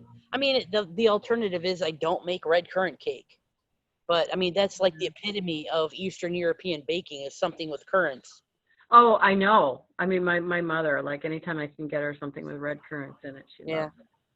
Well, and black currants are a lot easier to get. It's just there's not a lot of baking you can do with them because they're still a little too bitter. Yeah. I mean, what I do with my black currants is I make homemade liqueurs. You can, like I made cassis, which is really easy to make. Oh, yeah. You just have to be able to make it and let them sit for a while. Oh, that sounds good. In our astronomy break here, Sorry. Back in. See you guys. Bye, Gretchen. Gretchen. Thank you for letting me play with your friends, George. basically what we're seeing, this is Jupiter, and you can see the great red spot right there. And you can see one of the moons right there. If we turn up the gain a little bit, those moons will show up like that. But we don't like that gain so high, because you see you lose a lot of color when you overexpose like that. We got 148, yeah. These are all the cloud bands and whatnot. And what we'll do usually is I'll capture a bunch of frames. Jupiter has a rotation. It'll move a perceptible degree every 3.5 minutes. So what we do is we're going to start a capture for Jupiter. What we'll do is just say, I have, say, a 3 minute, maybe like 20 seconds limit to how long we're going to take exposures for. And we just start, and you'll see at the bottom, it'll give you an ETA and all this kind of stuff. And over here, you'll see that you got the number of frames. It drops a couple every now and then. But basically, it's just taking a video and it's going crazy with them. And basically allowing you to get a lot of data all at once. And that way, you'll take it back to the processing programs and go to town on those things. And those will bring out all the details that we're missing here. Like actually, I was working on these things. The capture is boring, but I was working on these for Jupiter, and some of my finals are down here. And these images started out even worse than what you saw there. And you can see that these get significantly better the more you process them. Yeah, that's a nice looking picture of it. Yeah, these are actually a little overexposed. This one is a little better. You can see the moon just starting to peek out over there. This one was a really good one, had good color in here, some details of the minor clouds, and then this is Io that had just come out, and I think this is the absolute best. I saved the best for last. Oh, you did a good job. You did a good job, you can Jeff. see there's lots of variation in color, nothing's washed out. Yeah. And if we zoomed into Io, it even takes out a little bit of a spherical character to it. Now these haven't been cropped, and I haven't put them through Photoshop for any noise reduction, that kind of stuff. But that's kind of the end mark, is like after you get done, you'll put those up. You see right now I'm taking some 3,000 frames, and only about 70 have dropped, which frankly is a little high. I'm kind of surprised at that. And we got about a minute and 15 left. But all the waviness you see, that's because of the turbulent air. Clouds in the sky, you name it. Now, some of the jumpiness and all that could be attributed either to the mount moving a little too far one direction or another, or simply the clouds. You can kind of see that the air is moving past there and kind of like, I don't know, waves, if you will. Yeah. But I can already tell this is going to be a good image simply because the planet's well defined.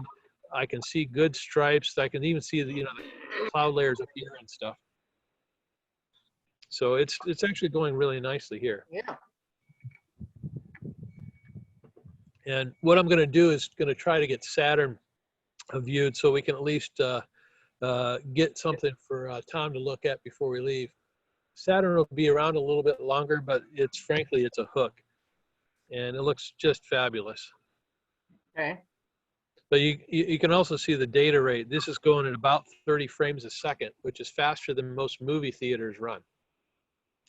And we want to collect a lot of data because once we get it in the processing program, they're going to stack. So all the details that maybe one frame or another missed because of the sky, clouds, conditions, whatever it might be, those will show up when we do that. Okay. So let's try moving to Saturn. I really love this concept here. This is super. My tracking is a little off tonight. You see that it was right on Jupiter and it was a little off. Yeah. Oh, sorry. Current object, slew.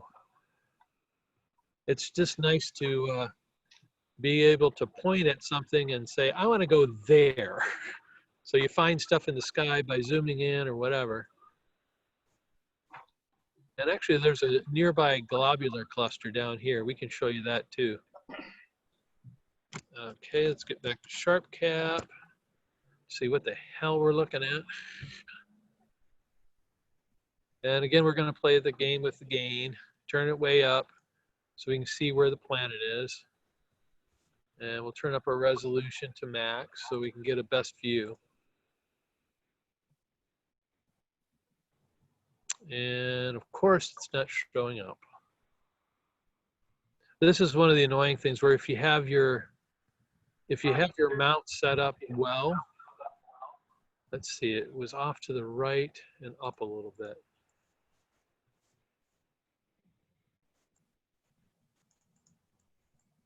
Oh, I got it fairly slow. But this is all connected live to the mount itself.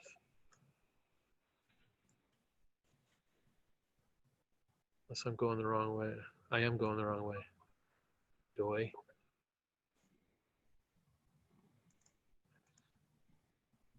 Which direction you're going is often quite the mystery. I didn't want to say anything, but I knew from the very beginning you were going the wrong way.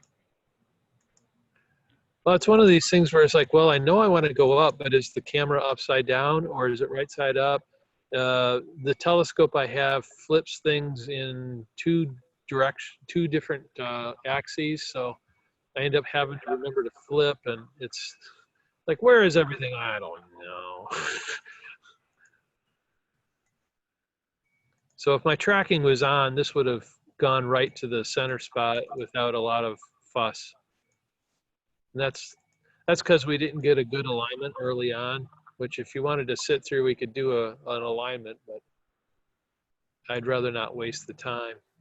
Okay, Instead, no, that's watch fine. me- Actually, yeah, it's about 10 after anyway, so I'm about ready to call it. What's that? Said Yeah, I'm about ready bye. to call it. Yeah. Come on. How much longer you got? What else you want to show? I'm going to show you Saturn with the rings. Oh, that's right. That's right. Yeah. Okay. You want to see that, trust me. If you've come this I did. far, Okay. I'm going to put the eyepiece in again. Because obviously, I don't know where the hell everything is. Okay. One moment, please. It's just one of those annoyances of not getting a good alignment. Drives me completely batty. Well, I get it. You know, it's difficult.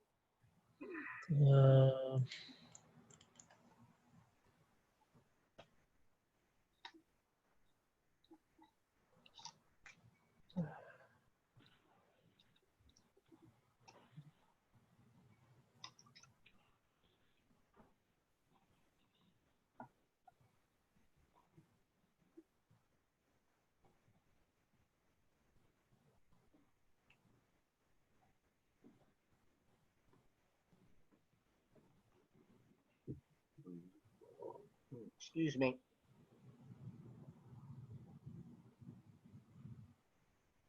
I keep forgetting as I'm sitting here at my desk at my own home that every now and then that I'm not really alone. Okay. I gotta wake up and remember I got a video camera right here. There we go.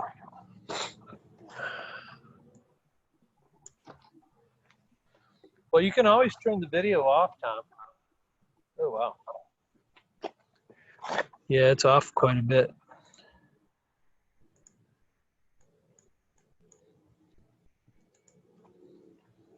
But I did spot it, so Okay. we're on our way. Man, it's going slow. It's all good. Okay. Of course it is. Oh.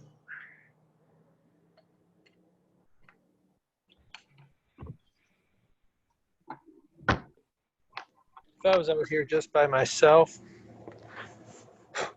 go away, mosquito. Yeah. If I was around here just by myself, I'd do a realignment because I'm not going to put up with this shit. Oh, come on.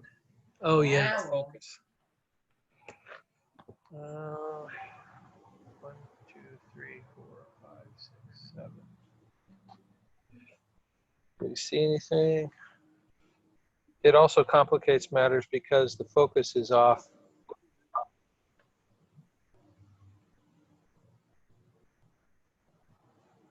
Between the eyepiece and the camera, they're different. Oh, God. You know, that was supposed to be right smack in the middle.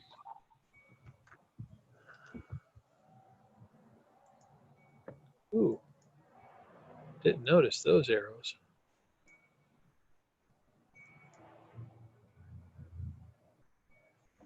Where does Stellarium think I am? Yeah, I need to go left. Can I bring that?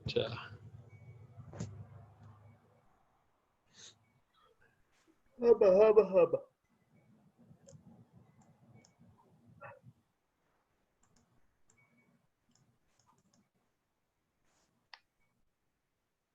So I seem to remember Jupiter was off by a bit too. Where is SharpCap there? Did you? No, it's still there.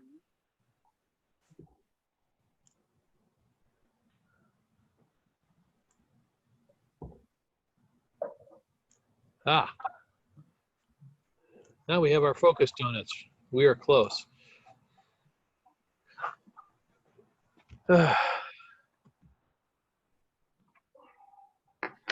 So I admire the guys who,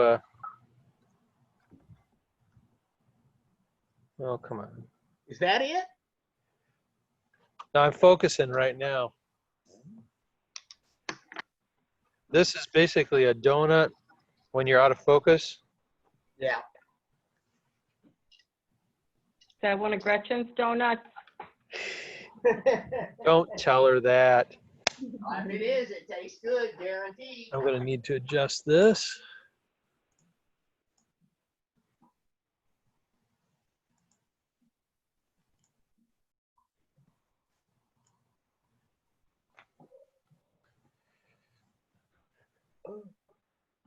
Oh, great. Careful not to go too far. Oh.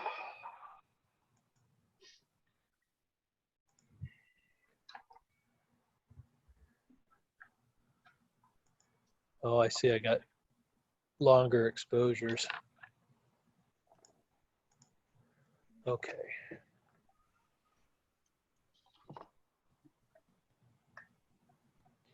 Once I get my act together, you'll see this is worth the effort. So, All right, I'm gonna hold you to that one.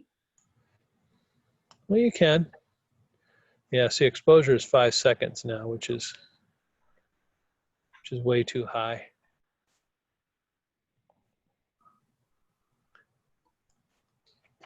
Makes it difficult to focus if you have to wait 5 seconds for every time you do it. Okay. What you're seeing is actually the center obstruction in the telescope, that black donut in the middle.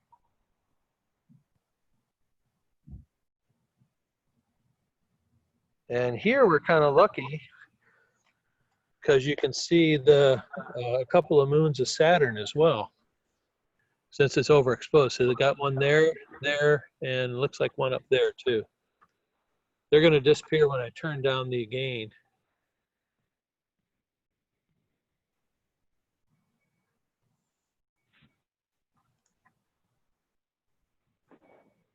Oh, wow. Starting to look like Saturn. It'll get better. I remember the picture that you sent me of Saturn that you took a couple weeks ago. It was impressive, yeah. And I'm assuming that's where we're gonna head here. Yep. Still a little bit of fine focusing to be done. Yeah. Oops. I still need that. I think we're going to bump the gain up just a tad. The photography thing has a little bit of advantage to it because you can make up for stuff. Like if you take a bunch of dim images, when you stack them, they tend to get a little brighter. So if you take a little too dim, it ain't a big deal. You say you're taking this on your iPhone? No. This is on a laptop computer, and the camera is made by ZWO, and it's an ASI 183 MC. I was kidding. Yeah, I was kind of kidding there, you know. Well, you see, the thing is, these days with cell phones as good as they are, Oh yeah. people are using cell phones for all kinds of stuff. Yeah. Oh yeah. So it's no joke to ask if, like, is that with your cell phone or a regular camera? Right. Yeah. Where did I put that?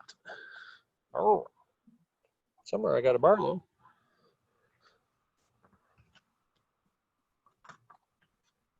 Hope I didn't drop it. That's a little disturbing.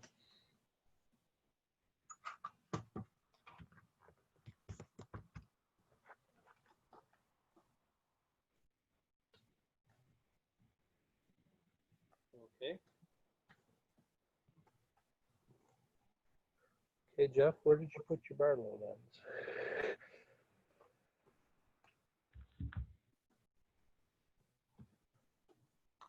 It's not on the, oh.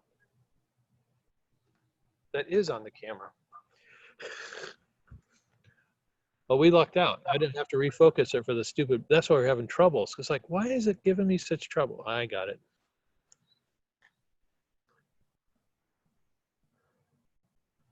And now we'll move that over just a pinch. And this is one of those areas where how well you got it focused and the air conditions are going to really show up, and how well your tracking is.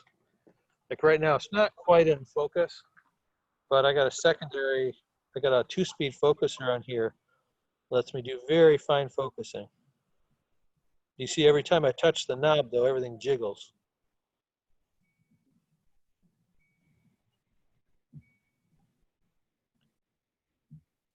But this focuser was probably a $300 focuser. And frankly, it's a work of art. And then we're gonna back off on the exposure a little bit. Probably a little bit. Gain is probably okay. Saturn's a lot trickier one than Jupiter, because it's not as bright. But you can kind of see every now and then there's a ring that kind of comes up there. Let's see if I can't focus that a pinch better. Now, some of the guys I have in the club, the lowbrow club, have got motorized focusers so they can work this stuff right from the computer. And frankly, right now, I can kind of see the advantage. Because I have to get up, stare at the screen, twist the knob, go check the screen, repeat and rinse. You're laughing at me. I can hear that. Wasn't trying to hide it, you know. Well, I think that's about as good as it's going to get. That's crap. Yeah, compared to the picture you sent me the other day, yeah, this one's not as nice. Well, you have to remember, this is coming in live. No, I understand that. Yeah, I understand that. Now, if we want to go to what's processed, I can show you those. Right. Oops. Yeah, Lynn, if you haven't seen these processed, this is gonna be, because Jeff sent me a picture of this and it's incredible. Awesome. That's as good as it can get there. Yeah. That's probably Wow. one I sent you. Yeah. But the raw pictures, they started out just like what you see here in SharpCap. Right. Yeah. No, I'm So- sure. And And this then- one, frankly, will probably turn out pretty good. But see all that wobbly stuff? That makes processing a lot more difficult. So you have to take more frames so you have a better percentage that turn out good quality. Absolutely. Yeah. Now, I don't think we're going to be able to catch Mars tonight. It usually comes out later, but these are the Mars pictures I got. So the ice cap on the bottom. Oh, wow. Yeah. And then this is one that you probably won't see very often, but it's Neptune. Looks like a glorious blue dot. Wow. But you can see it has just a little bit of a spherical quality to it. And then the real cool one was this, this one here, which is one of these dark sky things like we were trying to get earlier. It wasn't this one, but this is what they call the Veil Nebula. And it's basically these just little wispy gas things of different colors. And it's around that star that we initially started, that bright one, this is it. So I tried to get, well, not this one, actually, that's the wrong picture. But that's what I was trying to get at. And you can see there's a little bit of a secondary thing up there. This was some frost on the camera, but I can't get rid of it. But that's what the deep sky pictures are all about. And they take a different kind of camera to get. That is really cool. That's really beautiful. Oh, yeah. Absolutely. It's a fantastic picture. It really is. If you're really masochist, I could show you what goes into these silly things. I'm not a masochist. Well, Saturn looks like it's tipping a little bit more than it was in the previous pictures. It's like the rings are tipping. Or it is drifting a little bit this way, like toward here, so we can correct that. Now the software No, but I mean, process. compared to the pictures that you showed. Oh, this. Like the It rings probably has more to do with what angle the camera was in, because I just put it in. I actually should start marking the camera, so I put it in at the same mark every time. Okay. Hang on, I just remembered something. I never plugged my mount back in. There we go. Did it have- Saturn might be drifting a pinch because the battery is indicating it's low. I never plugged it in. Oh, okay. I've got supposedly a 6-hour battery in the thing, but I was running it for a couple hours getting all this software stuff set up. Right. Over here. So, and let's, since we got it in view, too far. Let's get a capture of this. And see, sometimes I'll click it, it'll go right and then kind of spring back. That's what they call gear lash. Because there's just gears in this thing. And there's tensions and all that in there. So, and we're getting a little bit of wind now. Great. Yeah. And Saturn doesn't have quite, it's got like about 4 minutes, but frankly, I get smearing and all that. So we'll just go with the Jupiter times and then we'll capture a session with Saturn. And well, maybe later tonight or tomorrow or whatever, I'll take these files, process them, and then show you what came out of them. I can email them to you guys. Cool. Great. And it's like, this is what you saw live that night. Can't wait to tell all of my friends. Oh, Jeff, you know, right? Okay, I'm good. We're not going to comment on that, Tom. Tom's a lonely boy. I'm desperately seeking friends. Lynn, maybe we could be friends. What do you think? Huh? I'll be your friend, Tom. See, Jeff, that's how you do it. It's really amazing to see Saturn live. Live. Oh, yeah. in person. Live on Jeff Cope Manis Radio right here from Now, that sounds a lot Ypsilanti, more Michigan. glamorous than I was thinking. All right, listen, it was fun, man. I appreciate it. I'm going to let you go, and we'll talk later on. Lynn, nice to meet you. Nice to meet you. I'm going to need to go too. Thank you so much, Jeff. This was wonderful. You're welcome. And Lynn, frankly, I mean, if you want to get out your scope some night and we can zoom it, or even frankly, if you want to bring it over here, I can show you how to set it up. It's not that big a deal. And if you don't have a equatorial, it's real simple. But I think if you switch those eyepieces out and play with the focus, you may have to rack it in and out just to get it. But I would start like in the middle of the movement and then just go from there. Okay. I bet you get good results. It's a real simple one. It was, so. Yeah. Well, the price was right, Yeah, it was. Yeah. That's for But sure. I always look at it as like, if you can get something like that to get your foot in the door and find out, was like, is this really the hobby for me? Because you can really spend quite a bit of money if you have it. But like this stuff here is like, yeah, I spent a lot of money on the mount, but it's worth it. Now, when you guys hang up, I'm going to probably realign, since there's a lot more stars out and the sky is actually clearing up quite nicely. All right, listen, I'm logging off. I'll see you guys. Okay. Sounds great. Thank See you, you Tom. so much. Good night. Oh, you're hanging out too? Oh, yeah, I need to. I'm getting tired. That's fine. But Hey, I I'm am glad getting, you- I'm glad you could make it. me too. Yeah, I might wander out one more time just to see if I can see that silly comet, but I think it's just the trees are in the It way. might be down, close to the horizon now. But I mean, Yeah. frankly, everybody's looking at the comet now. There's thousands of good pictures of it. I haven't even tried. It's like, I really don't care. They're all taking better pictures than I would. So I was like, yeah, fine. Yeah, that's true.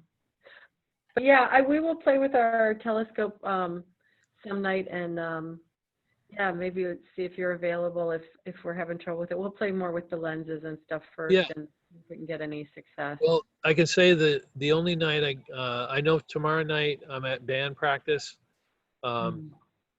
But past that, I'm generally home. I work. I mean, if you want to do it during the day, then just to get used to the dumb thing, but it's safer at night if you don't have a solar filter. That's just the other thing I kind of recommend. If you can get a solar filter, those are pretty cool. Oh. There, Okay. I think for your telescope, you could probably get one for probably 40 or 50 bucks, but it'll allow you to look at the sun safely. Which if you hang on a second, I can show you what I get out of the solar pictures. This thing gets out of the way. These are some of the other sites in the deep sky. Oh, wow. Oh, cool. This one here was especially cool. It's the Trifid Nebula. I forget the Messier number on it, but it picked up the reds and the blues here. And I mean, this is from my driveway in Ypsi, and this isn't a particularly great picture. It was out of focus, and I only took like 15 frames. It wasn't hardly anything. So the fact that it turned out at all is it just blows me away. That's really beautiful. But we were gonna head for bright light. I think it's under miscellaneous. Yeah. Maybe. There's lots of hardware in this hobby. This is that Botnoff mask that I was saying. This was a very. This is I took a picture of one because that's when it's in perfect focus there. Oh, that's cool. Moon. Maybe it's under planetary. Yeah. So the sun, when the sun, because it's fairly large, you can zoom in on these sunspots. That's what your 6mm eyepiece would be good for, is that kind of stuff. Because you won't be able to get the whole thing in. These are some of the past Jupiter pictures, which this is when Jupiter is a lot higher in the sky. That one's a particularly good one. That's beautiful. That's incredible. And I mean, this is the astrophotography side of things. I take a lot of pictures of Jupiter and Saturn. That's Neptune right there. And Neptune again here. My picture that I took a couple of weeks ago is by far my best, that one. Yeah. Wow. But yeah, that solar stuff, that's what you'll be able to zoom in on with the solar filter. And they basically look gray like this. And it's got kind of a sheen to it, so taking pictures is sometimes a little tough. So if you get a good picture, it's like great. But the camera I have now, like this one was my older camera, and you say the resolution is just not all that great. And so when I get a new, I use it with this new camera that I got this winter. When we get sunspots again, which they're not out either, then it'll be pretty fantastic to take a look at that. Oh, cool. I'm kind of getting used to the new camera. It's much more sensitive and whatnot, but yeah, it's a hobby, you know. That's what you spend time on. It's an amazing one. Yep. Anyway, I always have fun showing people stuff. So. Well, this No, was really come on, wonderful, and I definitely want to figure out how to kind of get more,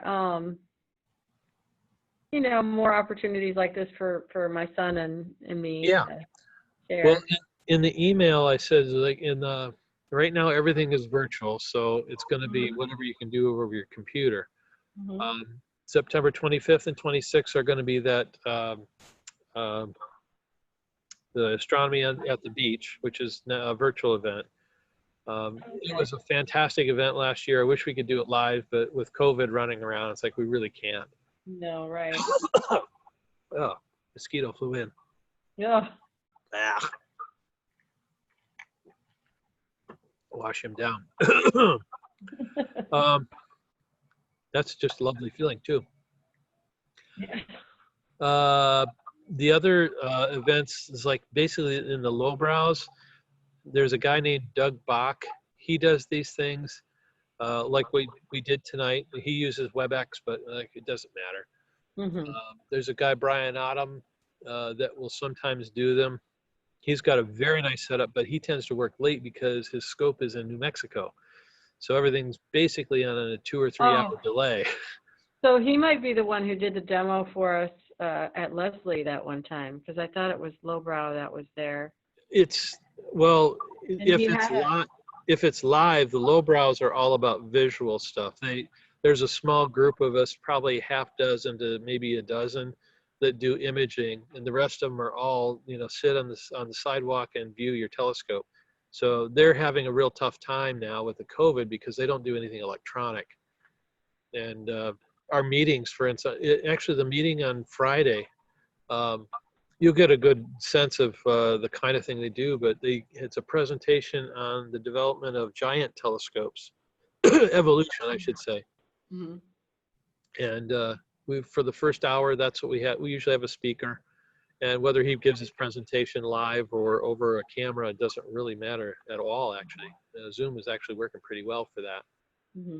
And I think I gave you the YouTube URL. If it doesn't work, just email me or chat me or whatever, and I'll get you the Zoom password.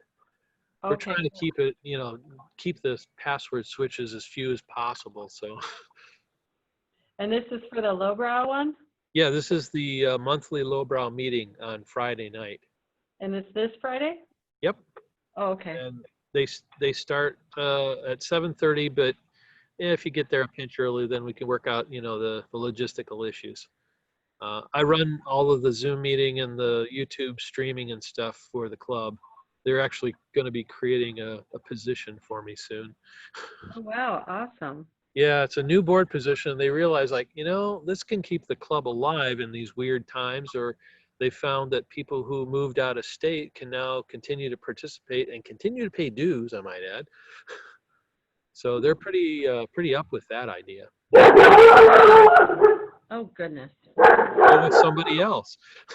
Yeah. I don't know what he thinks he heard, but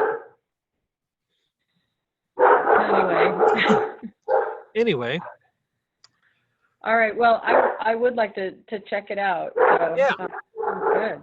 Well, you're welcome to attend, and it's like, if the guest thing doesn't work for one reason or another, don't worry about it. Just call me and I'll get you in. Okay, cool. All right, great. Thank you very Okay, much. You're welcome. It was fun. Appreciate your help with this too. Oh yeah, Ciao, no ciao. problem. All right. Have a good night. You too. Thanks, Lynn. Bye. And we're gonna read.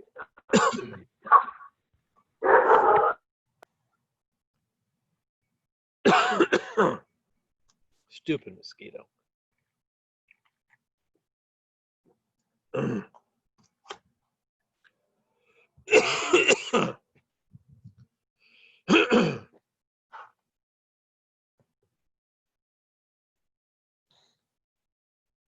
Okay. I should have put that away.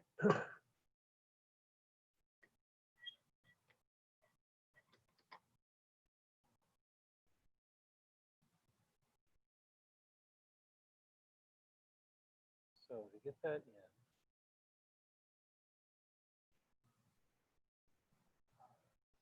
No. 1, 2, 3, 4, 5, 6.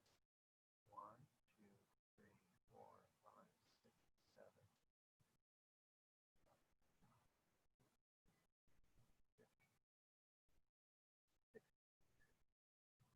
Wow. 16 to the right. We're hitting leaves anyway. So.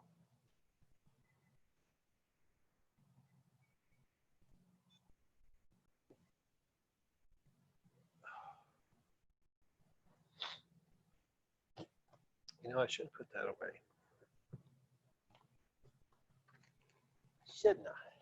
Shouldn't I?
Okay.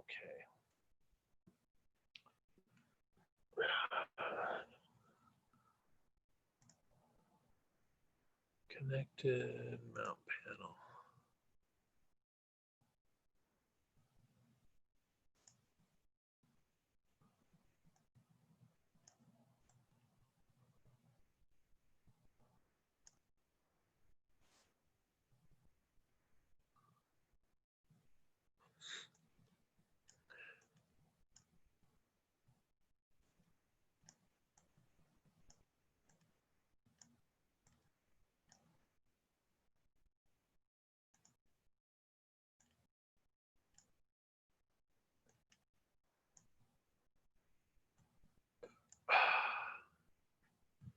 Well, it's back. That's good. So what's to the left of Saturn?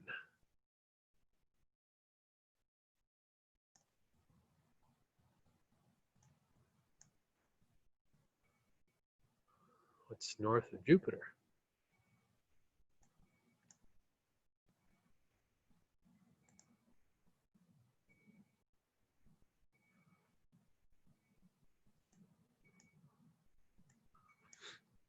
How about the Eagle Nebula? 16.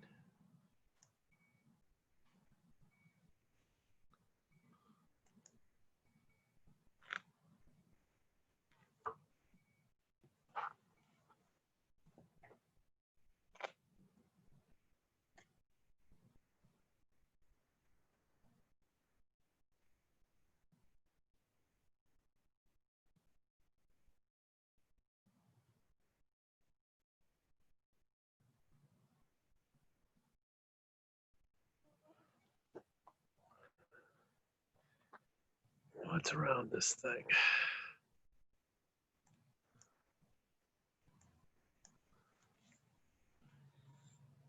Three in a box. Little mini Nebula. Oh, wow.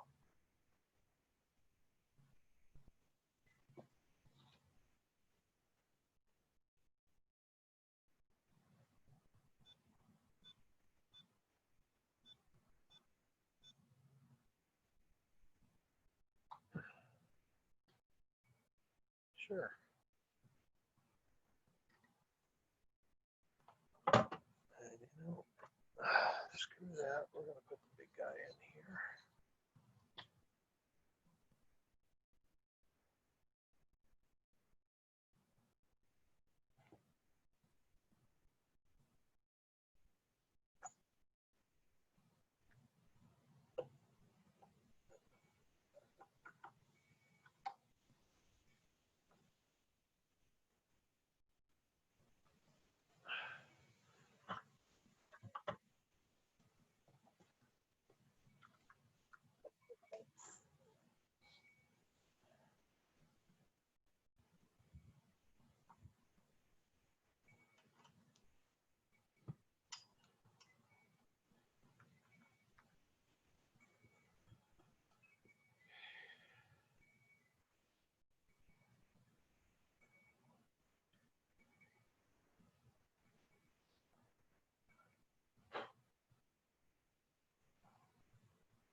I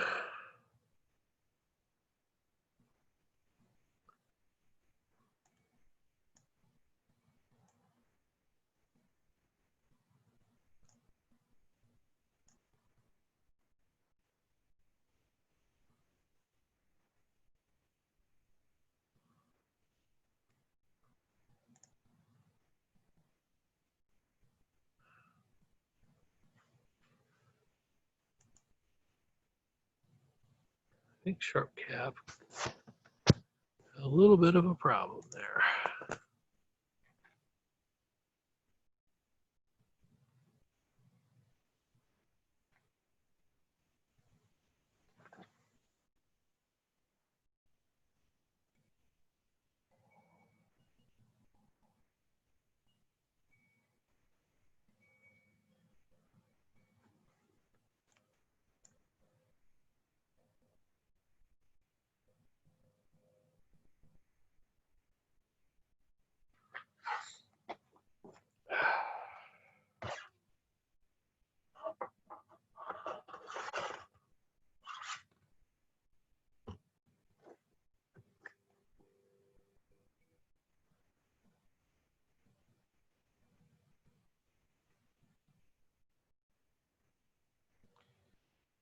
And I got it wrong again.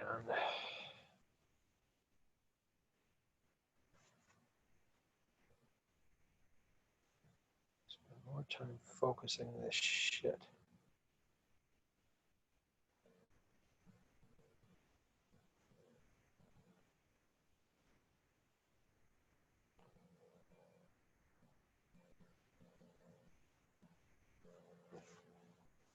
It's pretty good. Okay. Where's the old batten off mask?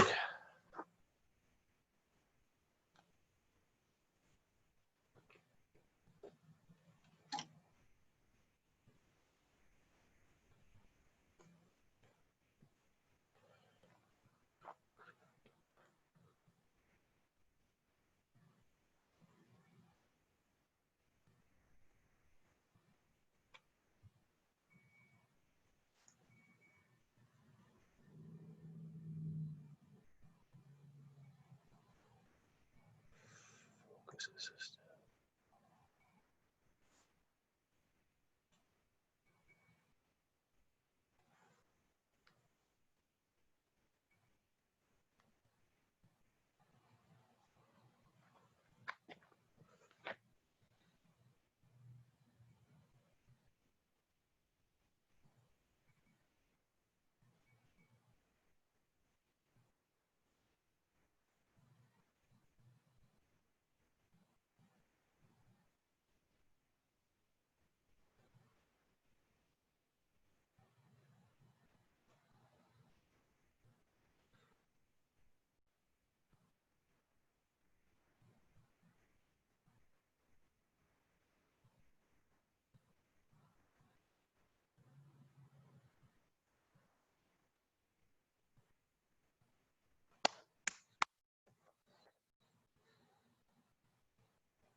Have to wing it.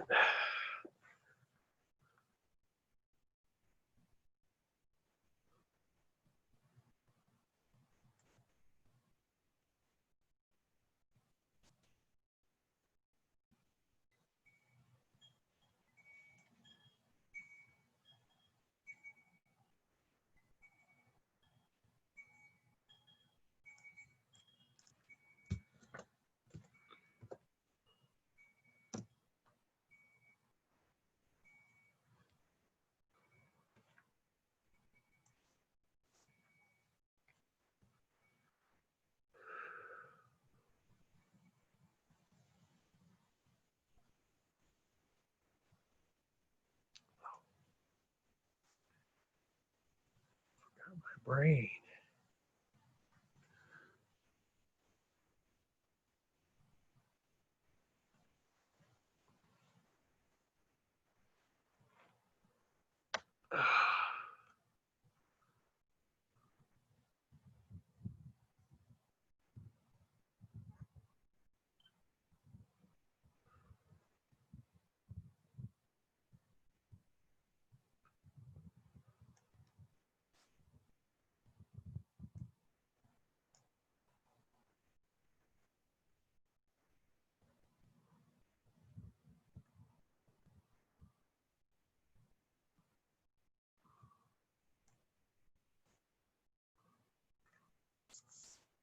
Oh,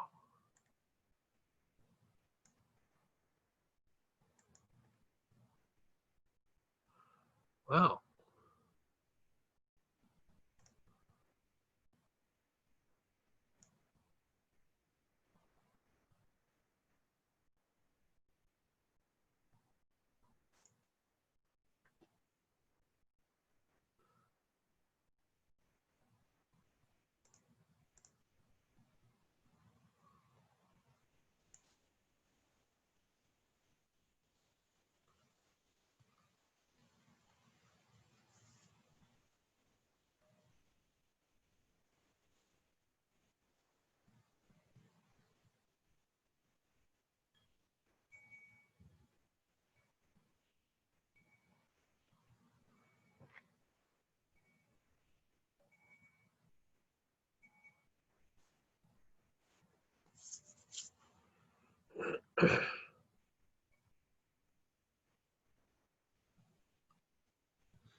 Oops.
Well, that's terrific.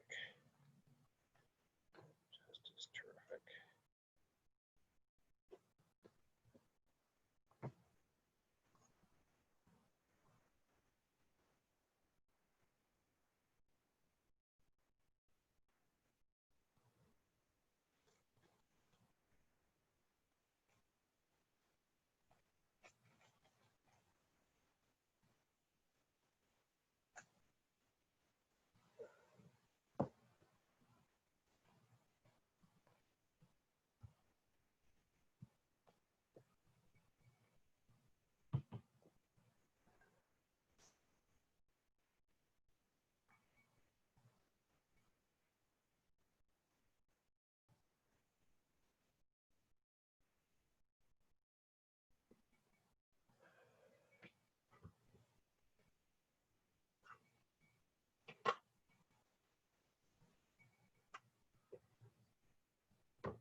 Is it really picking up those? Oh my God.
God. I think I'm getting the pillars there.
Oh.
cleared up real nice.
You know,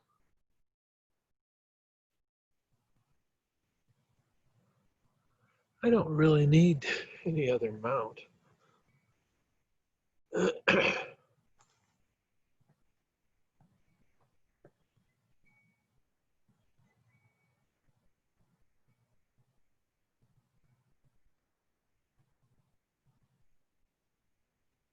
You go, baby.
So it's a hair off from what Stellarium is telling it, but that's okay because it's holding steady.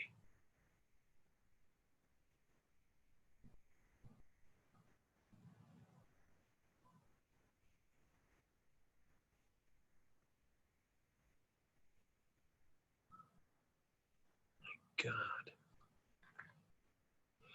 I think we're going to leave that thing in there.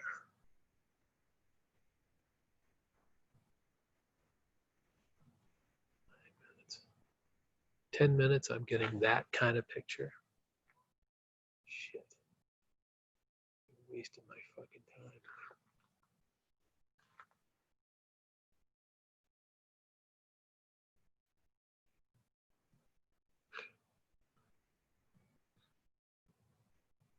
And I'm not getting the vignetting.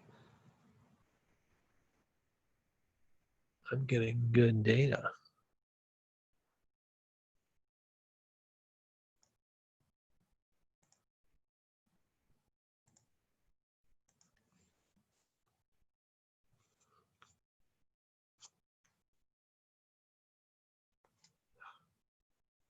Stupid bug.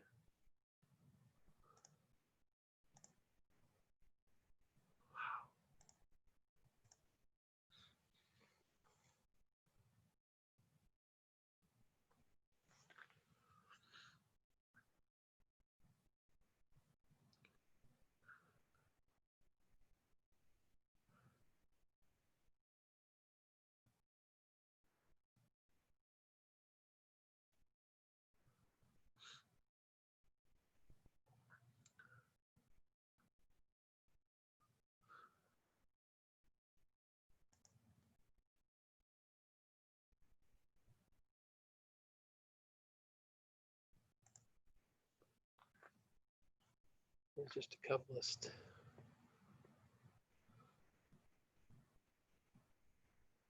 hell, I could let this go on for a while.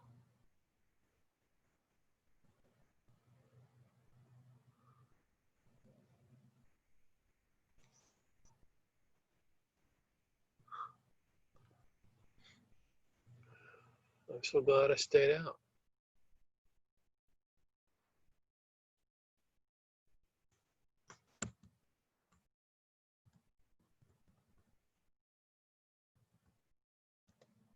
Oops.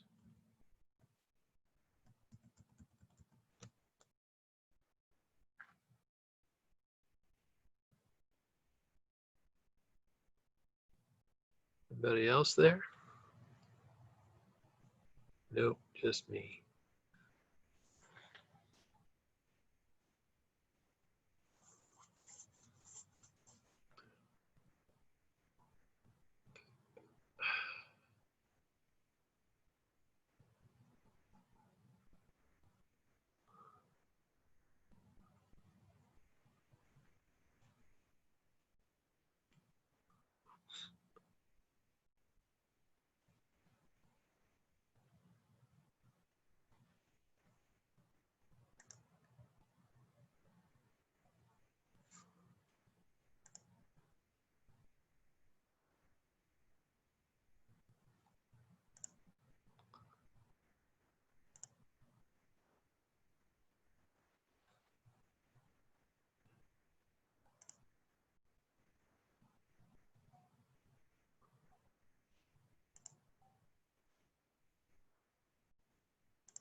It's just giving that more definition. How we do it? One that creeping up there. Man.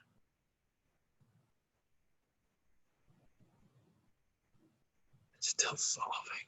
Good Lord. What are you waiting for? This made my night.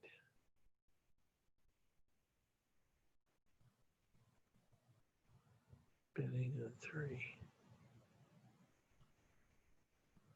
What we got? 13.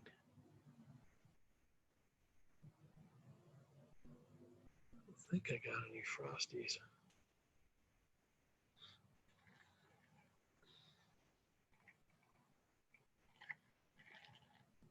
Wow.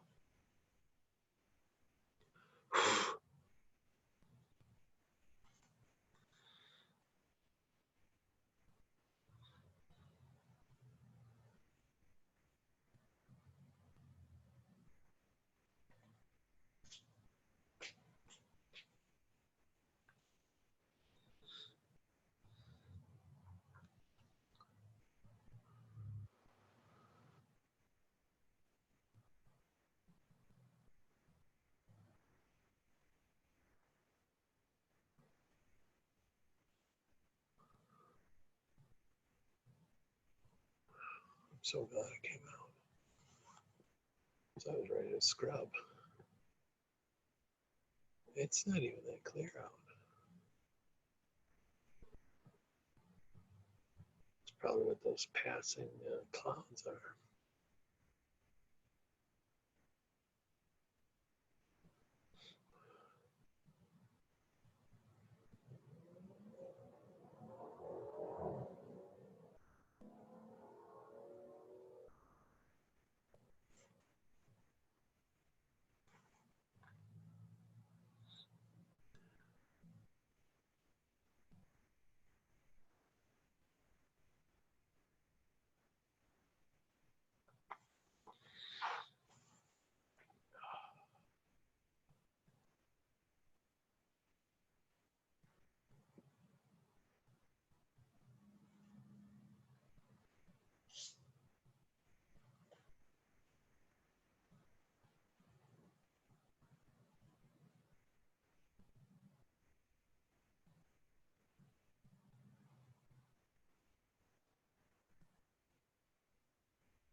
neat walking around. Could be clouds.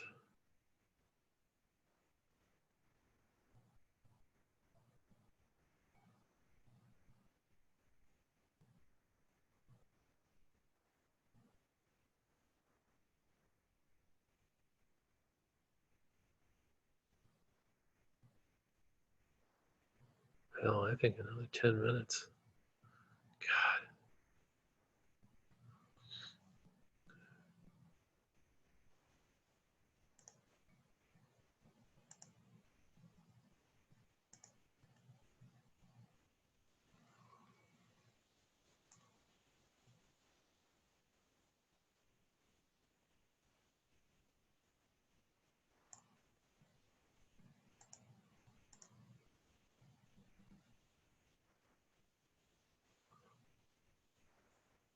To learn how to use the focus assistant. Or look to see what electric focuser.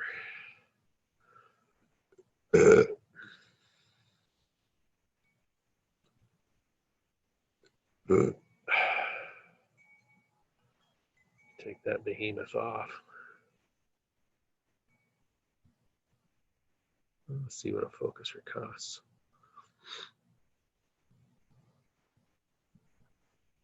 Add that to the telescope rather than to the focuser. Can always swap it out.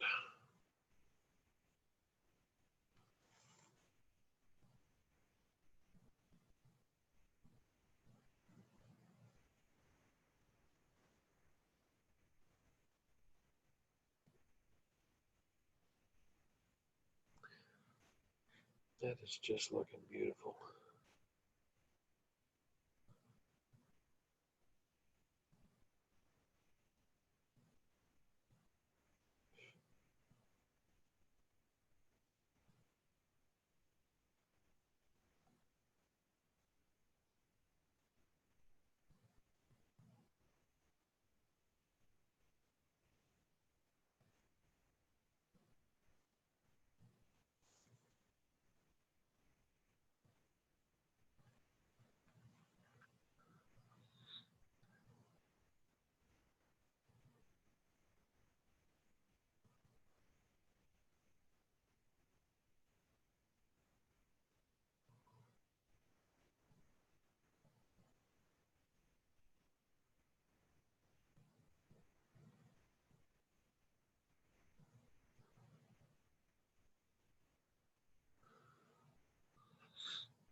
It's actually getting clearer.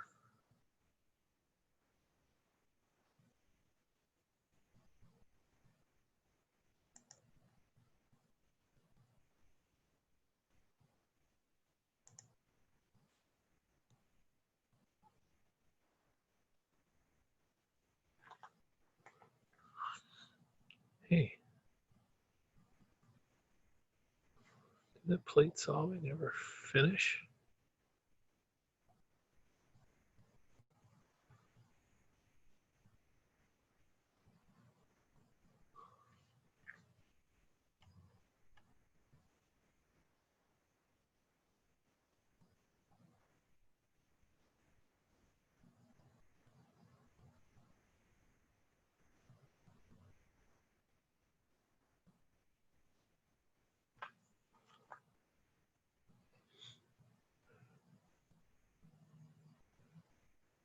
It's no flats or darks.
I could go to 1 o'clock, I guess. 20 more minutes. That'll give me 45 minutes worth.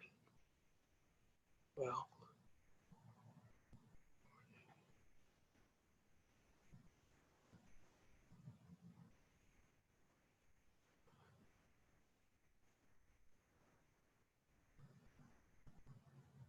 maybe 30 minutes.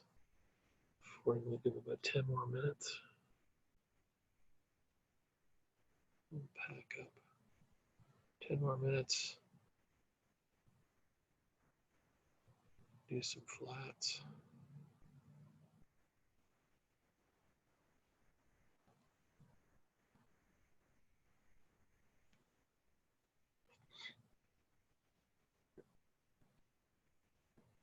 Pack up. Oh, this was so worth it.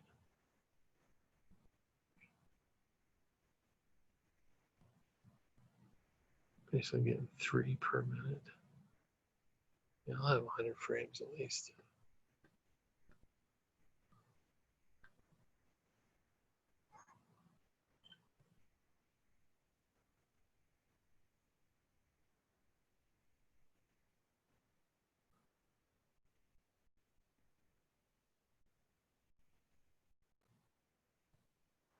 Oh, I'm only doing brightness.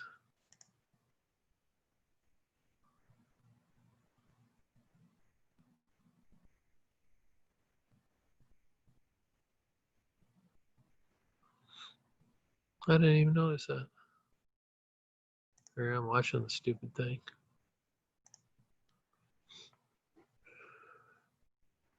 So we're gonna lose it pretty soon.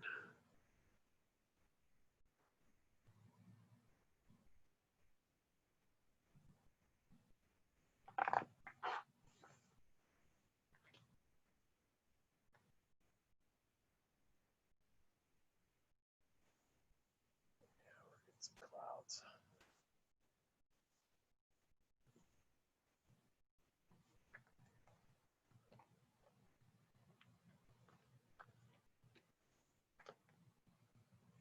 Yep. Yep.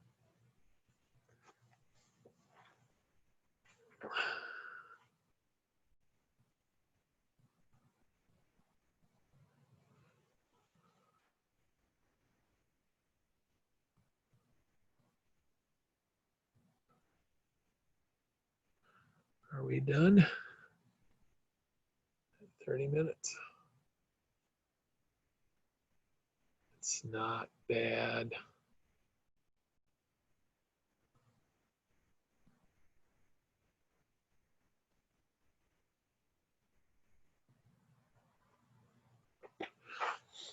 What do we got going?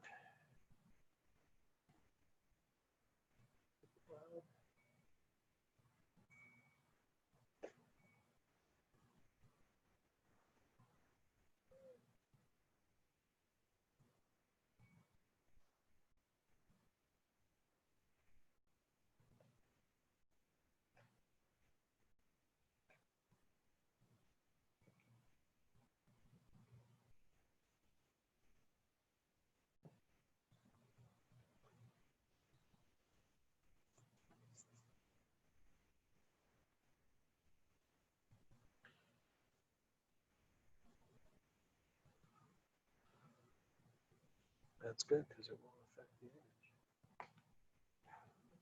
This is cool. The plate solver's still trying to do shit.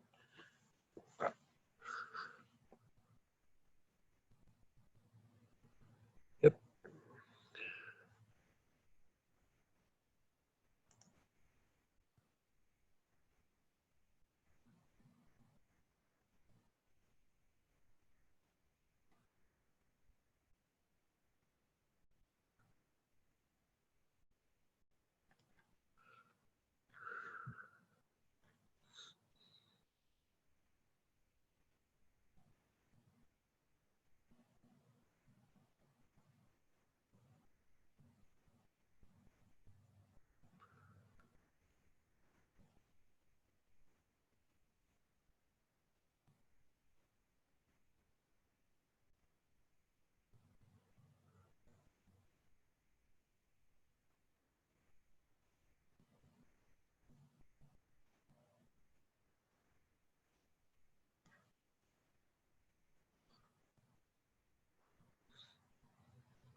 Dump it entirely.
Wow.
Can you tell when the cloud passed?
I got another cloud coming.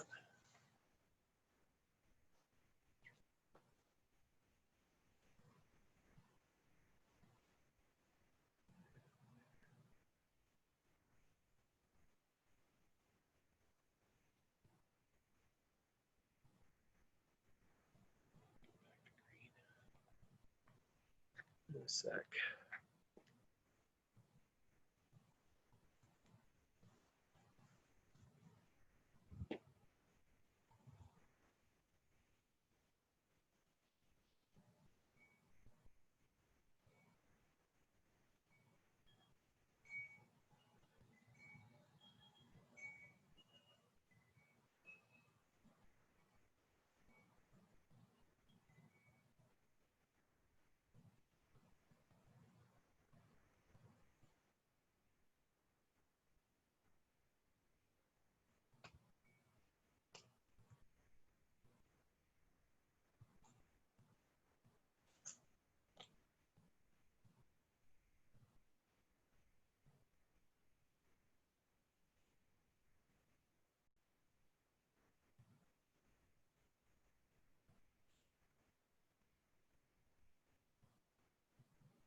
Oh, it's pointless now.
What's going on here?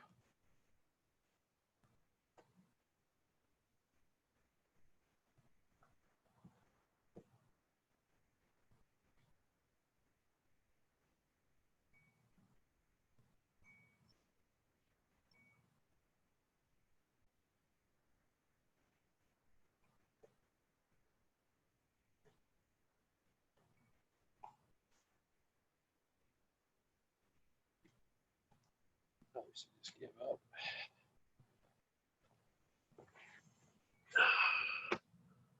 Take my flats.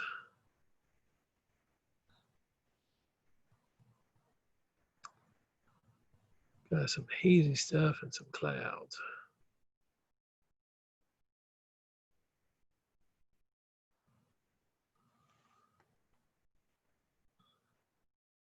There's a good frame.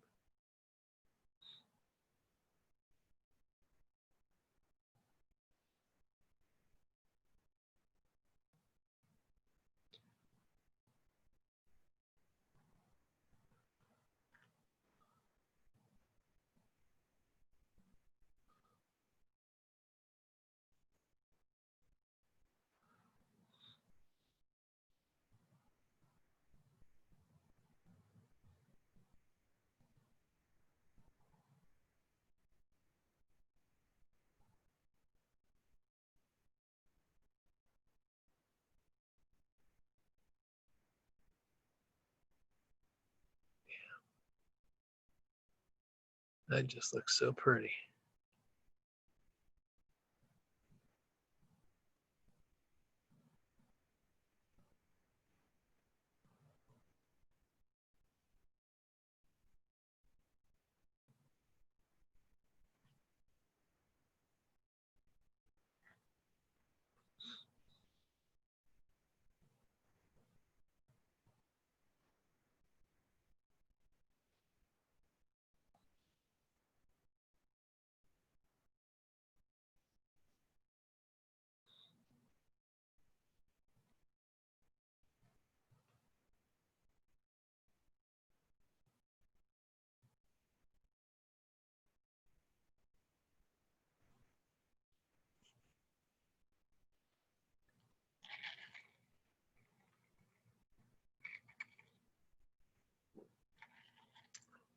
kind of surprised Mars isn't out yet.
Yeah, what the hell? 40 minutes. Hell.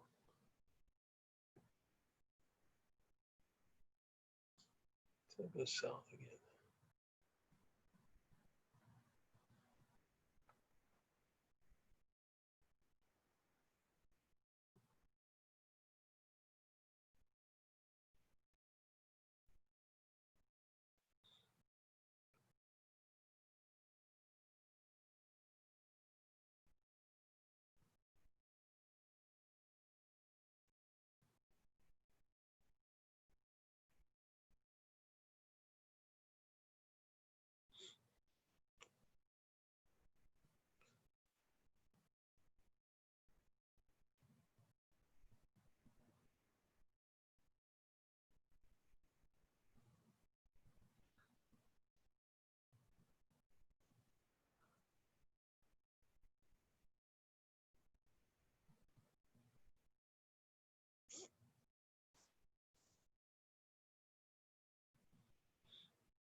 Oh, producer, 3 times bidding, 3x3 bidding.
seconds.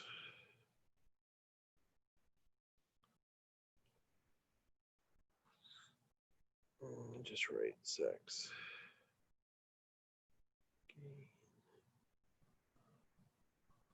Poof, 461.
Oops.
More to it there too.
Wow.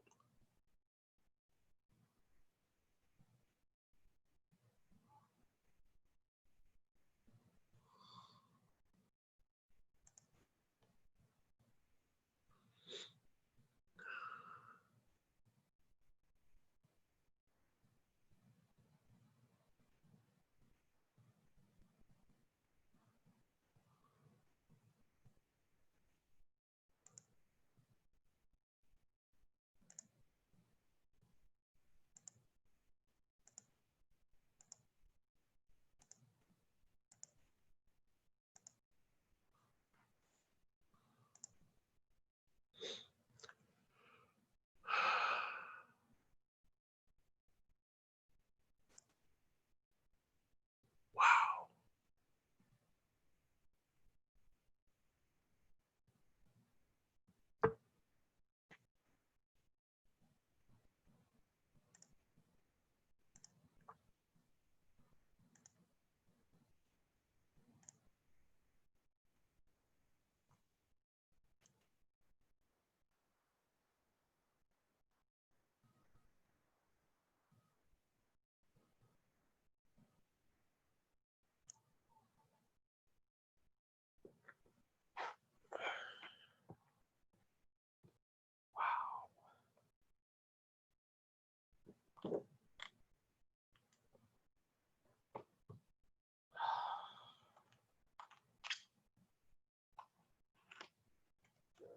Blows me away.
Start capture.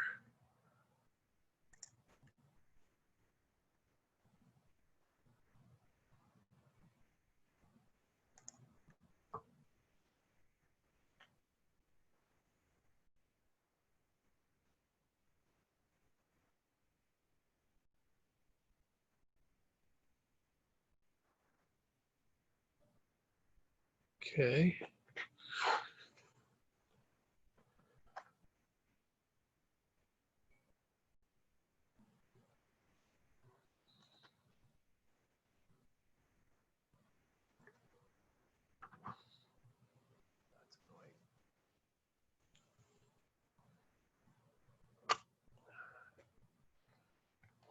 And then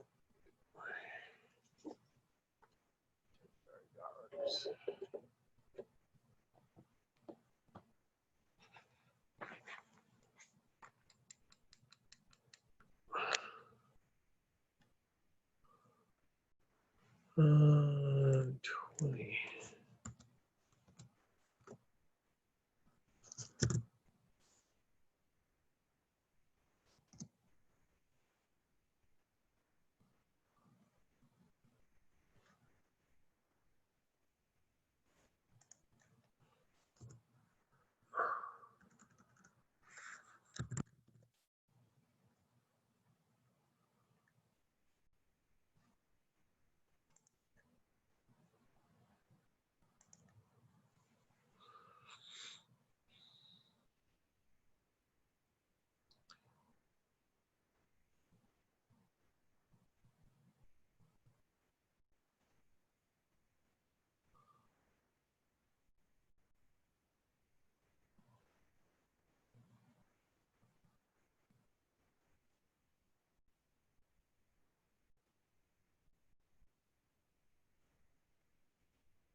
Put some of this stuff away.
Oh, shit.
try that again. Start capture.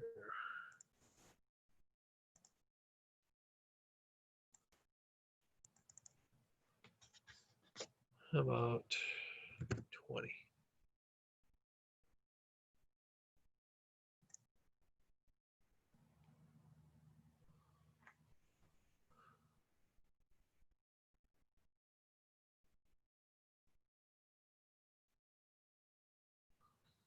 Stop.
Mars isn't.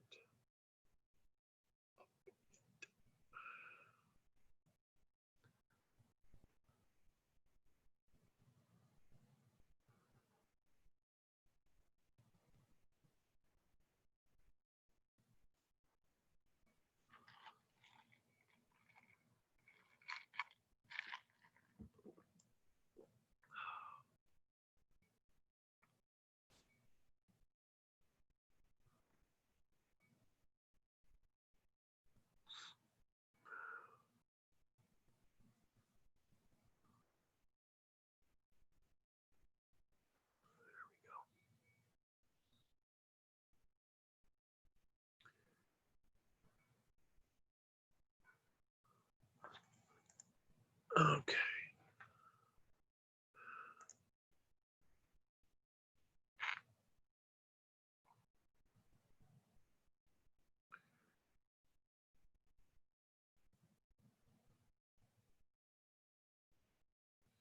About 6 minutes.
So how did it store this on the disk?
It knows.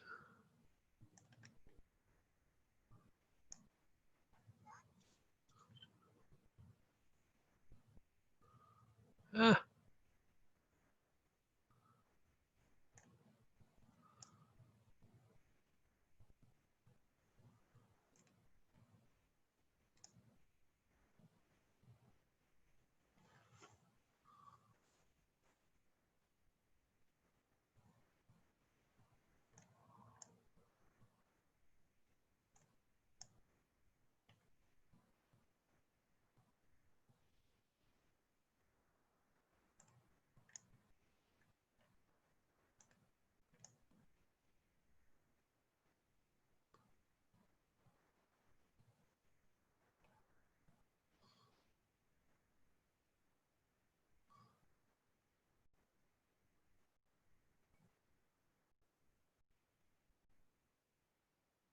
$14.43. Oh, magnitude is 6.